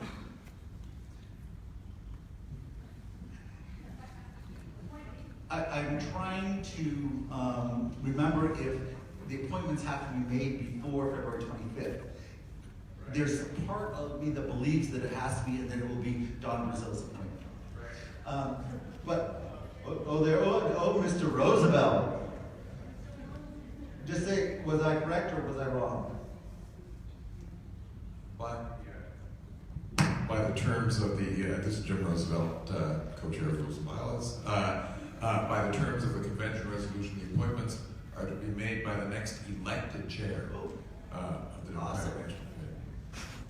Well, you already know where my commitment is. A lot of the problems that we had came with a lack of understanding and appreciation. And I think that we need to make some radical change to how we do our process. And I believe that the charge isn't just simply to look at the issue of superdelegates, but it's to look at how primaries are governed and how caucuses are governed and all of that work. And I think that there is an enormous amount of work that can be done to make people feel respected and included and involved. And that's why I offered all those reforms to the DNC itself.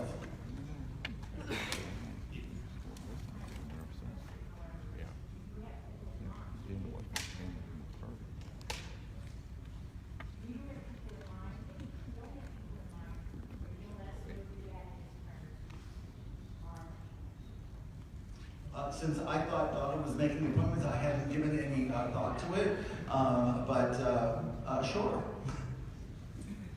Well, let me tell you, no, I don't have any specific people picked out. I'm trying to get us away from sort of that kind of thing. I think we ought to have people who are interested identify themselves, and I think we ought to pick a diverse group of people who can represent all different sides of the debate, because I think the Democratic Party should be democratic. And I just want to say that one of the most important things we can do for ourselves as a DNC, as a Democratic Party, is not just to be fair, because we have to do that, but to also appear to be fair and set up transparency so that everybody knows what's going on, how folks are chosen, they had a shot. Now, we can't guarantee you're going to get in there, you ought to at least be able to participate if you like. And I think that this is definitely a real a reform that we've got to make. Transparency, accessibility, and inclusion. I also thought that Donna was making the appointment. So, nonetheless, I agree with what Keith said wholeheartedly. I think we should just have a process that there are people who are interested. My big caveat is they have to be people who want to be unified. Because there's a lot of people who don't want that, right? They want the conflict and the back and forth. And I just don't have any time for that. As my grandma always told me, to give respect, you got to give it. And what I've seen, I had someone tweet. I guess we got cameras here, so I can't use the alcohol. But they basically told me when I was thinking about jumping in this process, I needed to stand the F down. Folks, poor black man from South Carolina. My entire life, people have been telling me to sit down. That ain't happening anymore. I'm not going to tolerate it.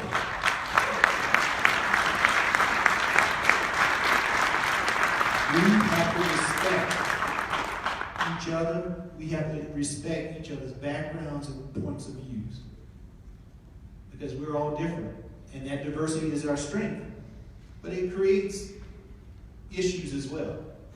And so, whomever we pick on this, have to be people who understand that that is the greatest strength of this party, the greatest strength of this nation. Thank you. Thank you, Jamie. Alan. Thank you. My name is Deborah Holland. I'm the state chairwoman of the Democratic Party of New Mexico. And thank you all for allowing me to ask a question. It's not, I don't know if it's a question as much as a comment. But I'll tell you, after I won my election in 2015, about 5 minutes later, I got a Facebook message that said, "Congratulations, you're one of 3 Native Americans on the DNC." So currently we have a caucus of 3 people. And by all, I mean, if you're calculating, I guess I should say that I'm a very proud member of 10% of the Native voting population in New Mexico. And a lot of Native communities in New Mexico have up to 40% unemployment, and they still get out to vote, and they vote 90% for Democrats.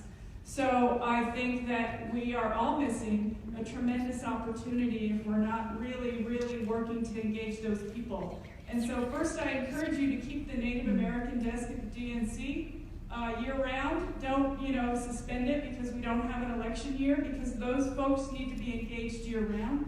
Secondly, if we're looking at the population of our committee here, we should have at least 20 Native American members on this committee. So I urge you all to work, and I know you can do that through a lot of state parties, and I know some state chairs who are tremendously engaged with their Native voters, but we need you, our leadership, to do more to make sure that we get those numbers up, and I'm sure there's other ethnic groups who need representation on this committee. So I'm not sure if you want to answer that, if you just want to take this as a comment, but that's what we need.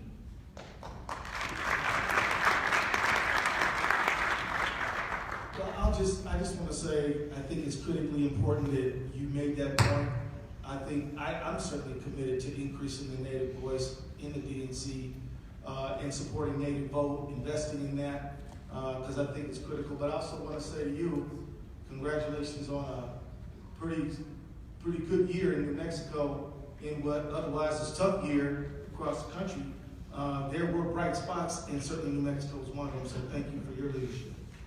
I just want to add, in addition to increasing the Native American representation on DNC, we need to increase it in Congress as well. I mean, and in our elected offices all across this country. And so I'm in that commitment with it. Thank you, Doug. At the 1988 convention, Jesse Jackson, and part of the Unity Pledge, required that we all agree to to create a series of appointments to the DNC to make the DNC more reflective of the Democratic Party and of America. It has been an important first and second and third step for many of our communities on there. You know, there was a time actually that on our executive committee of the DNC, we didn't have an out lesbian. And so I announced, and some of you may remember how ornery I was, that I was voting no on every single appointment to the DNC executive committee until we had an out lesbian. Then we got one. Then I was like, okay, we need a transgender member of the DNC. And that was the first thing I said to Tim Kaine when he got elected. It's like, you've got all these appointments. We need to make sure that there's someone on there. I worked with Bab Sipperstein from New Jersey for years on the Stonewall board, and she would be fantastic. She was the first. I now believe that we have 3 on the DNC. Absolutely, we need to use those appointments and that power of ability of bringing in the communities to make sure that the DNC absolutely reflects who the Democratic Party is and who we want to be. Senator. Thank you. Senator Karen Carter Peterson and Chair of the Louisiana Democratic Party. Thank you all for all your work on this December 10th election. I really do appreciate it. Keep it up. I will be passing the Santa Claus hat a little bit later. So we're speaking about diversity. And so I'd like all the ladies to stand up, please. If you could just stand up and show that you were here and present. Those of you that will be voting in February for the next chair of the DNC. Do you see all these wonderful ladies, gentlemen? Do you see them? They are voters. You have not mentioned to us just yet. Here's your opportunity to tell us, because you know that gender gap is getting wider for the Democrats. We don't like that. We did not break the ceiling on November the 8th. We don't like that. We are very frustrated. I was in North Carolina right before the election doing a lot of work. I saw a wonderful woman offer herself for the U.S. Senate, and she came up short. Now, the governor's race, Governor-elect Cooper, did really well, and I was perplexed because I went to a lot of those rallies, and I saw Deborah Ross, and I was like, what is going on? And then Josh Stein won. So you won the AG's race, and you won the gubernatorial race, but we couldn't win the U.S. Senate race. And I looked at those numbers. There's something going on. We need attention, just like other caucuses do. Our women's caucus needs your attention. We'd like to hear a little bit more about how you will focus on us. David, you want to start with your 1 minute. Your check will be in the mail. Thank you for that question. I've elected more women to office than any other state party chair in American history. We have our entire 2 Democratic women as governors, now U.S. senators, but members of Congress. We had the first female majority legislative body in New Hampshire after the 2008 election. I just want to throw one thing in there, because the women of the ASTC have been my base. That's why I have been reelected each and every time, because I believe, in fact, my first executive committee, there was almost 2/3 of the executive committee were women, because they really felt that they had a chance to be involved. There's something I brought up to the Rules Committee like 2 years ago, and because maybe we're unique in New Hampshire, but I still think, because I get a lot of pushback in New Hampshire, women are the only part of the DNC that has a ceiling. I do not understand why it's not a floor instead of a ceiling. Why are women limited to only 50%? We could have 100% African American, 100% LGBTQ, 100% Native American, 100% all of them. But women cannot be 51% of this body, cannot be 51% of any committee, cannot be 51% of the convention. That's wrong. Thank you. Keith. Great, thanks for all you've done to elevate the voice of women. I share your commitment. But you know, Senator, I just want to just recognize that in this year when we had the chance to elect the first woman president of the United States, the most renowned misogynist ever won the election. This is something that we all really need to stop and contemplate for a moment. We live in a world that is sexist and unfair. And all of us have to have a commitment to eradicating this. And I want to let you know that if I'm elected chair, I'll use whatever power I have in appointments to make sure that the woman's voice is elevated, strong, and equal. But more than that, we will recruit women candidates to run and to win all over this country. I was so proud to see a young woman in my congressional office be elected to the Minnesota State Legislature. And I'm committed to that in the long term. So thanks for raising the issue. Listen, I was raised by a single mom, so I know the power of a woman. And I'm married to a powerful one. Yale and Harvard graduate and probably the smartest woman I know. And I'm gonna make some news here. Let me just say this. I know that we've been throwing around some things about whether or not we're gonna have a chair or whether we're gonna have a co-chair. Well, let me just say this. If we do go to a co-chair model, then it needs to be one man and one woman. Because that's what we do in our states. And that's what we need to do if we are truly committed. Again, I'm tired of the words, and it's all about the action.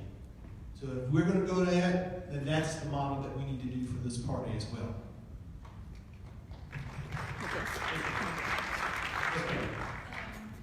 My name's Jane Clegg. I'm the incoming chair of the Nebraska Democratic Party.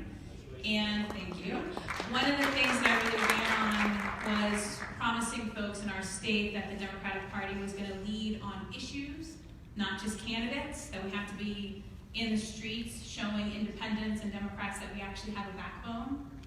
And when it comes to big issues like the Keystone XL pipeline, like the Dakota Access Pipeline, there were about 10 Democrats that stood with us.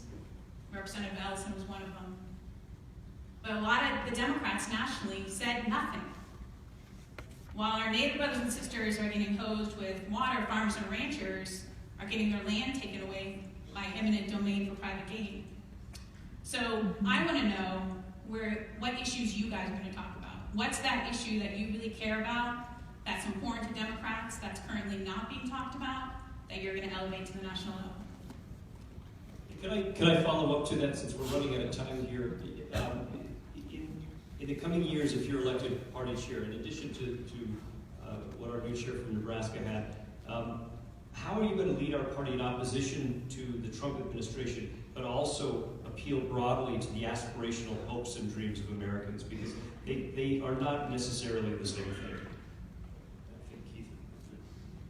Well, Jane, thanks for that question. Let me tell you, I'm very proud to have opposed the Keystone Pipeline and the Dakota Access Pipeline.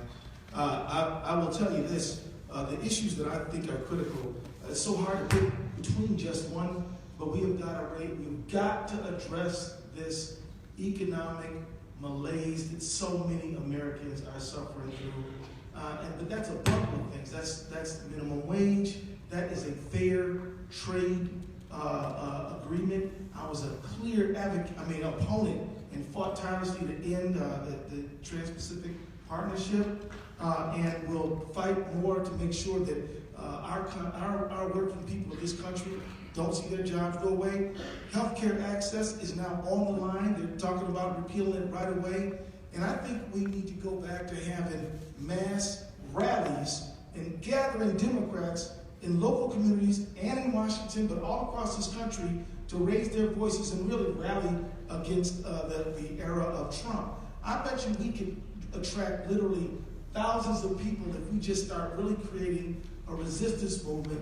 And I think, by the way, this will attract people all over and appeal to the broad nation, because Trump said he wanted to talk about jobs and all this other stuff, but the truth is he's not going to deliver any. This guy's lobbyists, he's billionaires, and he is everything else, and we will stand against it.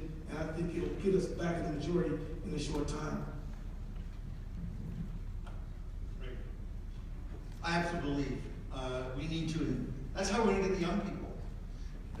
You know, as I travel around your state parties, I know you all have heard me say this stuff.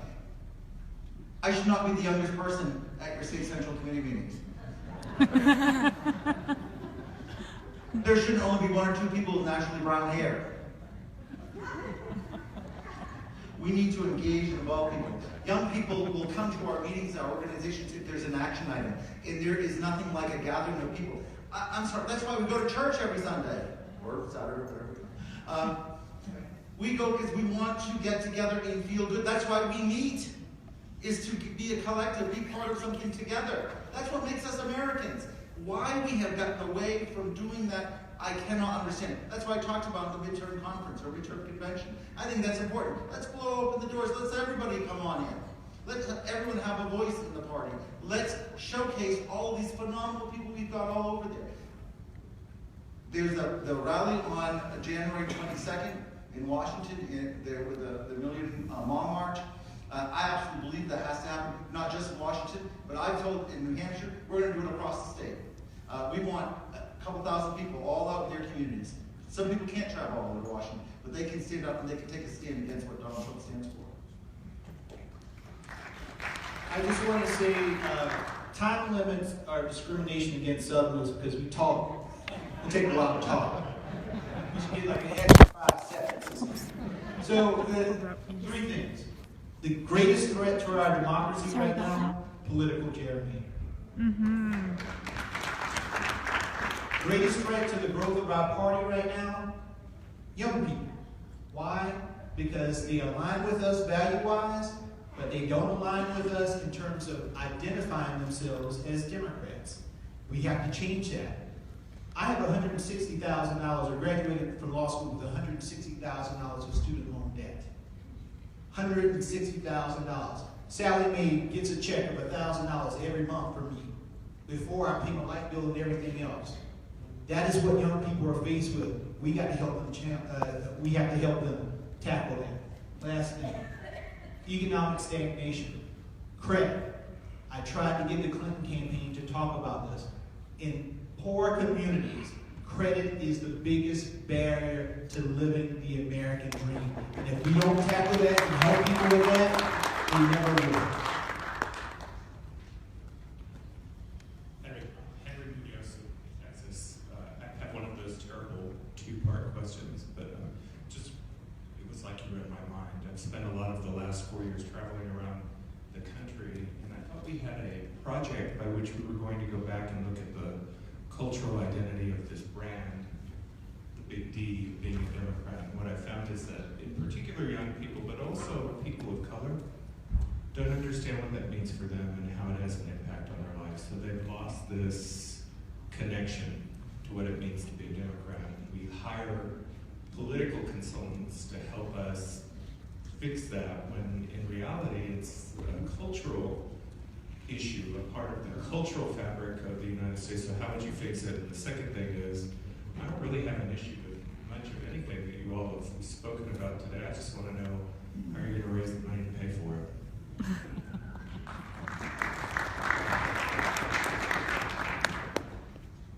I can go. Henry, I'm going to be calling on you to help me raise some of that money, bro. No, but seriously, I mean, the biggest challenge in raising money, and I remember when I became chair, and folks said, well, Jamie, you're a young black man, and I was coming after Dick Harpootlian, and he's a big trial lawyer. Are you going to be able to raise enough? I've raised just as much as Dick has. Part of the thing is you have to give people a reason to invest in your party. You got to give them something to invest in. And it's why Bernie Sanders was so able to attract small dollar donations, because people saw him and wanted to invest in him. And the same reason why Barack Obama, the same reason why Howard Dean, they gave people something to invest in. So that's the big thing. And again, it's talking to our donors. Is basically, we're venture capitalists. Here's the project we need you to invest in. And if people saw a plan and a vision, I think they will come and they will invest. The second thing that you said, one of the things that, as I talked about earlier, my initiative, South Carolina Democrats Care, going into the communities on a grassroots level, helping people tackle the issues that they're faced on a day-to-day basis. We have to get back to that. But we also, at the same time, have to demonstrate things. What is going to discourage folks is when they saw that the Senate doesn't have black folks working, or Latinos working, or Native Americans, or anybody. And that just kills us as a party. So we have to tackle things like that. You know, when it comes to attracting young people to identify as Democrats, I think it's something that my dad always said. He said, look, if you want a friend, be one. And so when you see young people, Fight for 15, Occupy Wall Street, all these youth movements that are out there, they're in the street, they're demonstrating, the DAPL, Dakota Access Pipeline, all these things, the immigration fight, the Democratic Party has to stand with them and be clear that we're with you. And that means being there and walking that walk and being there. I think that is absolutely true. You know, I don't. Somebody asked me, do you think we need to go left or do we need to go right? I think we need to go deep, and that means build durable trust relationships based on unity and connectivity, and the answers will clearly come. Fundraising wise, let me tell you, Henry, you're the man on that, and we definitely will rely on you. But let me tell you, I have raised millions of dollars for the DCCC. I've raised over $1 million and given to my state party. It is a time to task and a strong message, and people need to know what they're investing in, and if that message is compelling, I believe we'll get right there. So thank you for all you've done. We really all owe you a debt of gratitude, Henry, and thanks for your question. First off, Henry, I'd ask you to return as the finance chair.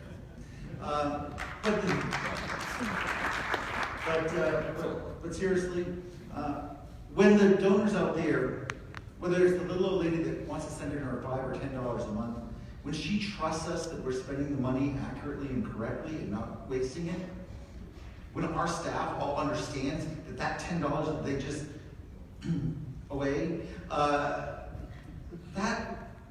might have been a meal for that woman. And people need to take that seriously. And when our big donors actually see an action plan with proofs positive that getting back out into the communities actually is a hell of a lot better investment than another $25,000 TV ad. You know, we've got all the money in the world to give to the corporate media. We got all, the consultants in Washington. $60 million in New Hampshire was spent by the various groups in that U.S. Senate race. $250,000 for field. That's wrong.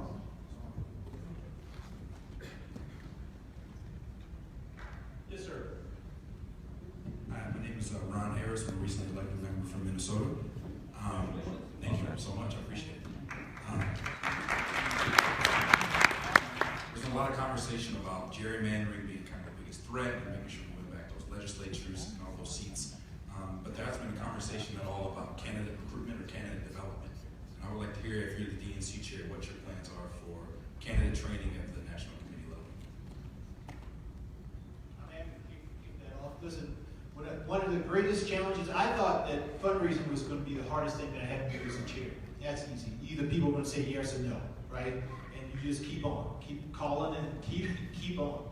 Greatest challenge was finding candidates and training those candidates. And so we launched the James E. Clyburn Political Fellowship. And how did I do that? I went to Congressman Clyburn and I said, I want to do this fellowship. My goal is by 2020 having 250 young people in this state trained to be the next generation of candidates, county chairs, or field staff. We created a curriculum that was not just the nuts and bolts of campaign so that they understand that, but what it meant to be a leader. And we've done this, it's what, 6 weeks, Kay, 6 weeks, 6 weekends, 3 days, intensive workshop in which we go over everything from A to Z in terms of campaigns and leadership. And we just graduated our first class of Clyburn Fellows, 32. And we start our next class of 47. And these fellows have committed to staying in the state of South Carolina. And they represent every county in our state. And so that is what I've done in order to build. That's what I want to replicate in other states and across the country. Thank you, and thank you for the question. I don't want you to fall off your chair if you don't already know this, but New Hampshire, we have a 400-member House. and they're up every 2 years. And I've been one of the lead recruiters for the House for nearly 40 years. I started working for the House Democratic office when I was 19 years old. Recruiting, training, supporting, and electing folks. You know, we have 4,000 municipal offices that are up every single year in New Hampshire. Our 24-member state, our governor's race is up every 2 years. If there's one thing that we have in New Hampshire is plenty of elections and plenty of opportunities to run for office. It is critically important that you show them the support that you have. That's what we do really well in New Hampshire. That's what we've been doing for decades. I agree with Jamie and Ray that we've got to really recruit young people, set up programs to do it. I've been pleased to participate in a program started in Minnesota called Wellstone Action, where we train people to run for office and also work on campaigns. But one of the things I think that the DNC can really value add with communities is every time a member of the DNC or the Democratic Party gets in front of a group of people to talk well about public service. I find, Ron, and you know this being from our state, when we get up there and say government doesn't work, that does not help recruit people to run for public office. We have got to help, we have got to tell young people holding office, running for office is noble, it is good, it is the way good things happen. And then we will put them in programs in South Carolina, New Hampshire, Wellstone Action, and I've recruited many candidates for Congress, state legislatures, city councils, but I think one thing we must do is, as a group, agree that we are going to all pump up the necessity of running for office and having good people in office and say there's no dishonor in losing, the dishonor is not trying. This will be the last audience question. Thank you, Mr. Chairman. If I learned anything today, we're very lucky. We have three great gentlemen running for the chair of this party. Thank you very much. Our party will be in good hands no matter which one of the three it is. But the one question that I know a lot of people have on their mind is, based on what's happened in the past with our party and people not really doing this on a full-time basis and having other agendas and running in different directions, as you've all have put forward very aggressive proposals this evening, this afternoon, on where this party should go. Are you all willing to make this your number one priority, and the priority of what needs to be done in the next 2 years to rebuild and take this party into the future? And are you willing to make that commitment, that nothing else will stand in the way, and that'll be your movement forward?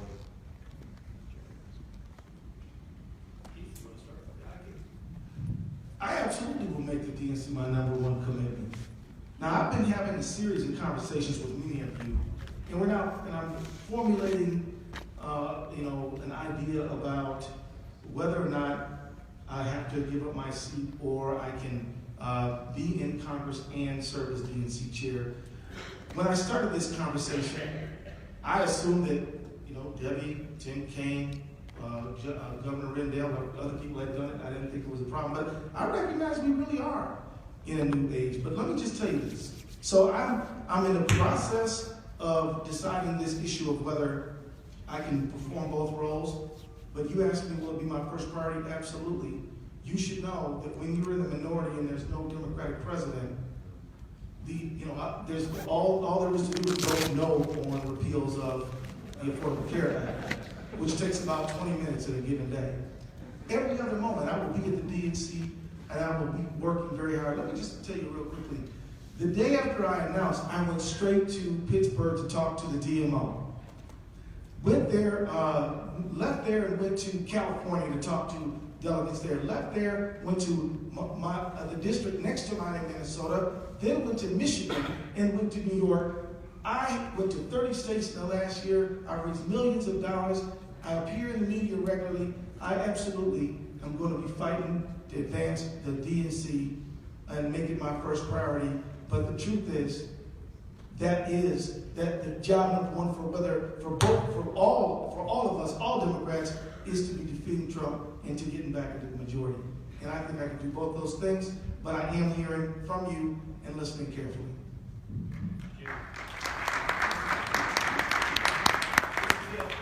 This will be my only job. This will be my only focus outside of my family.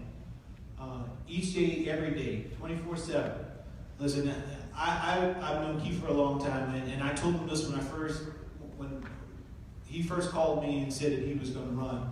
And I said, Keith, I love you, brother, and I know you have a lot of passion and energy and work, but I'm telling you that the members of this committee want somebody who can do this 24/7. Listen, fighting Donald Trump on the floor of the House of Representatives when he is appointing Jeff Sessions to be over the Justice Department, when every single right that we have, that is going to be a full-time job. That is going to be, I can't see it. I've been on the floor of the House and I know what it's like. And I think that is going to be a full-time job. And again, the question, well, Debbie did it. Yeah, Debbie did it. I'll leave that up to you guys to make that determination. My big thing is this. We had the president. We had the vice president. We don't have that now. All we have is the DNC. And we need someone who can dedicate all of their time to do it. Thanks. I think all of you have seen my work as the state party chair and as head of the ASCC to know that it is my own thing. My life is about electing Democrats because I believe that there's nothing more important than making America and the world a better place. And that's how I've dedicated my life. Now, I think this job is a really big and a really big important job. And so I am not ruling out if the DNC membership wants to bifurcate the position. I would be willing to serve as the nuts and bolts and let either Keith or Janie put on the pancake makeup and go and meet the press and go out and do all the rallies and things like that, and let me get to work on the grassroots. That's your decision. It's going to be the decision of the DNC to do that. I can do the whole job, or I'll do the half the job. Either way, I want to be there. I want to make sure that what we need to have done to make sure that we're ready for the elections of 2017, 18, 19, 20, and for generations to come. Great. Okay, one quick comment.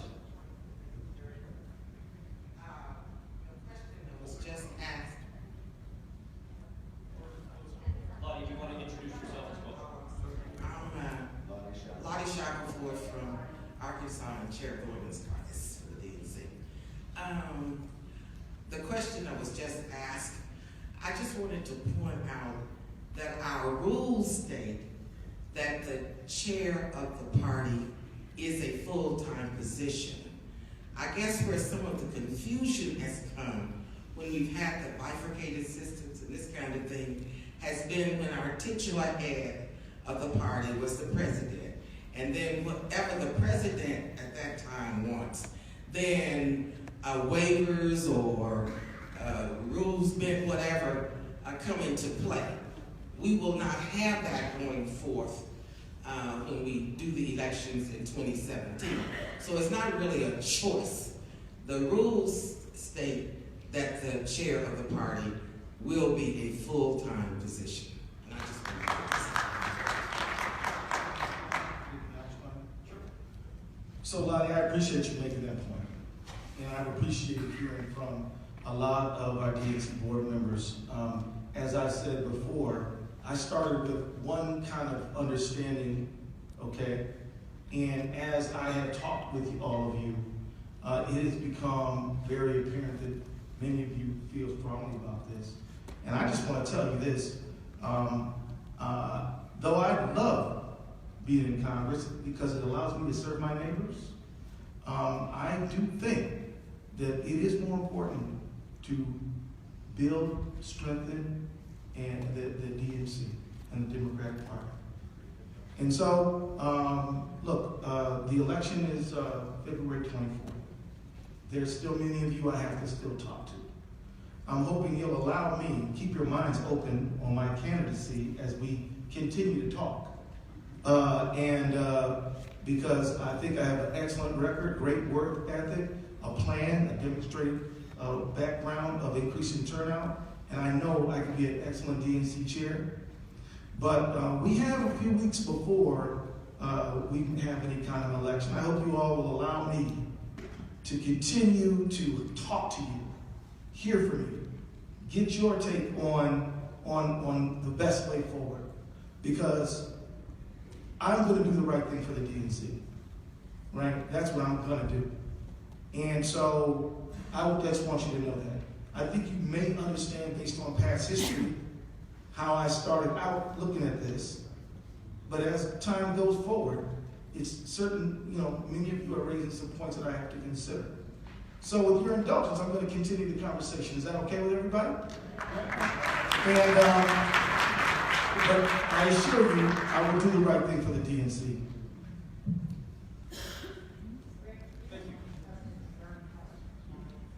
A burning question from the audience. Burning or Bernie? Yeah. Christine, go ahead. Microphone right here with Vanna. My godmother, Virgie Rollins, over here is just burning to ask a question. So while she asks her, comes up, my burning question was, you talked about more diversity and we need it. My first DNC resolution ever when I was a young Dem was to get rid of the at-large appointments to the national chair. They said, keep them because we need them for diversity. So I would just encourage you all to improve the diversity of our communities of color on the DNC. And one way you could make some space is if you took off the corporate lobbyists. Here's Virgie Rollins with her burning question. We worked very hard to get a diversity chair, the caucus chairs. In this election, we've talked about this every election, about money coming to our community. I didn't hear anything today about the African American vote, the base of this party. Can you talk about it? If we could keep our comments to 1 minute, I know we've got other things that As you know, African American women were the loyalist vote getters in this election. Jamie, why don't you go ahead and start? Listen, we all know of the importance of the African American vote to the Democratic Party, particularly African American women. When Bernie Sanders and Hillary Clinton and Martin O'Malley came to South Carolina and they asked me, well, how do I win South Carolina? I told them, you need to talk to black women. And you need to talk to black women who are my mom's age, middle-aged African American women, because the person who's going to win that primary is the person who can galvanize them, win their hearts and minds. So African Americans are very, very important. But we also have other folks in our groups that are also very important in terms of our coalition, the people of color that are in our group, that are in our party. And we have to do a better job. Again, from staffing to the people that we use as vendors. I tweeted this the other day. You cannot have vendors create ads for African American communities, and none of the people who are actually writing the ads or drafting the ads are actually African American. And so, and that's where people of color across the board. So you know where I am on that. Well, Reggie, thanks for raising the issue about African Americans as a critical vote for our whole country and our whole party. And let me just tell you, I remember years ago when you had your African American caucus in Detroit. It was a wonderful event, and I am sure that event where you drew people from all over the country really had a pragmatic effect of turning out the African American vote. So we've got to invest in the African American vote. We can't take it for granted. We can't just assume that we're going to have the African American vote. Just like we can't neglect the Native American vote, or the Hispanic vote, or the women's vote, or any one of our core constituencies. So I believe in the investment. And we also got, going back to Jane Cleave's point, look, we got to be talking about Flint water. This is a racial justice issue. We got to be talking about voting rights, not just in the South, but all over the country. Restoration of the section of the Voting Rights Act, and police violence has got to be an issue that we're talking about on a regular basis. So, and massive incarceration. So, thank you very much for raising that, Virgie. Raymond's still awake out there? Raymond?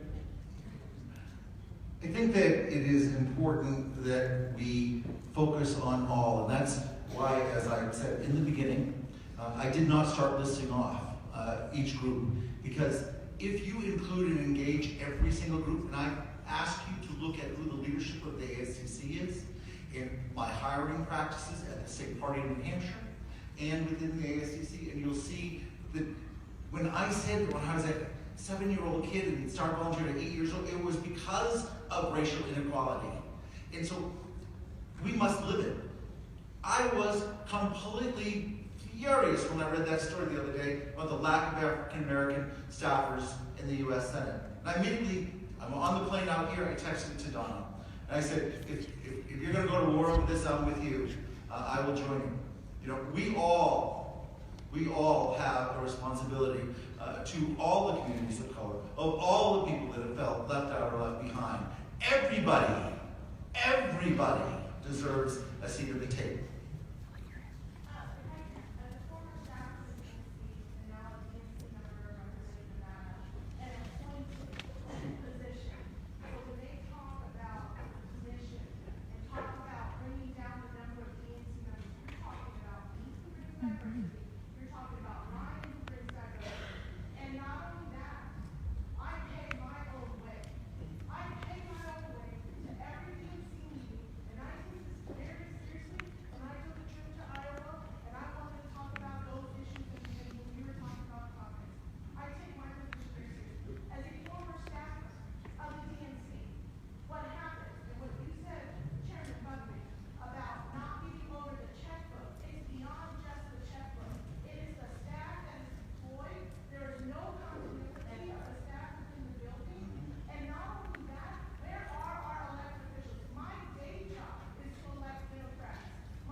Thank you.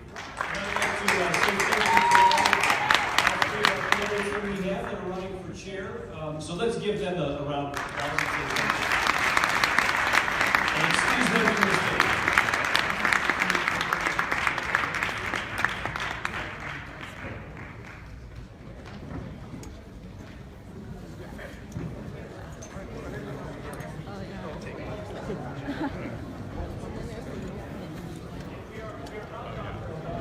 I don't know. And that's a wrap, guys. All 22 of you got stuck in.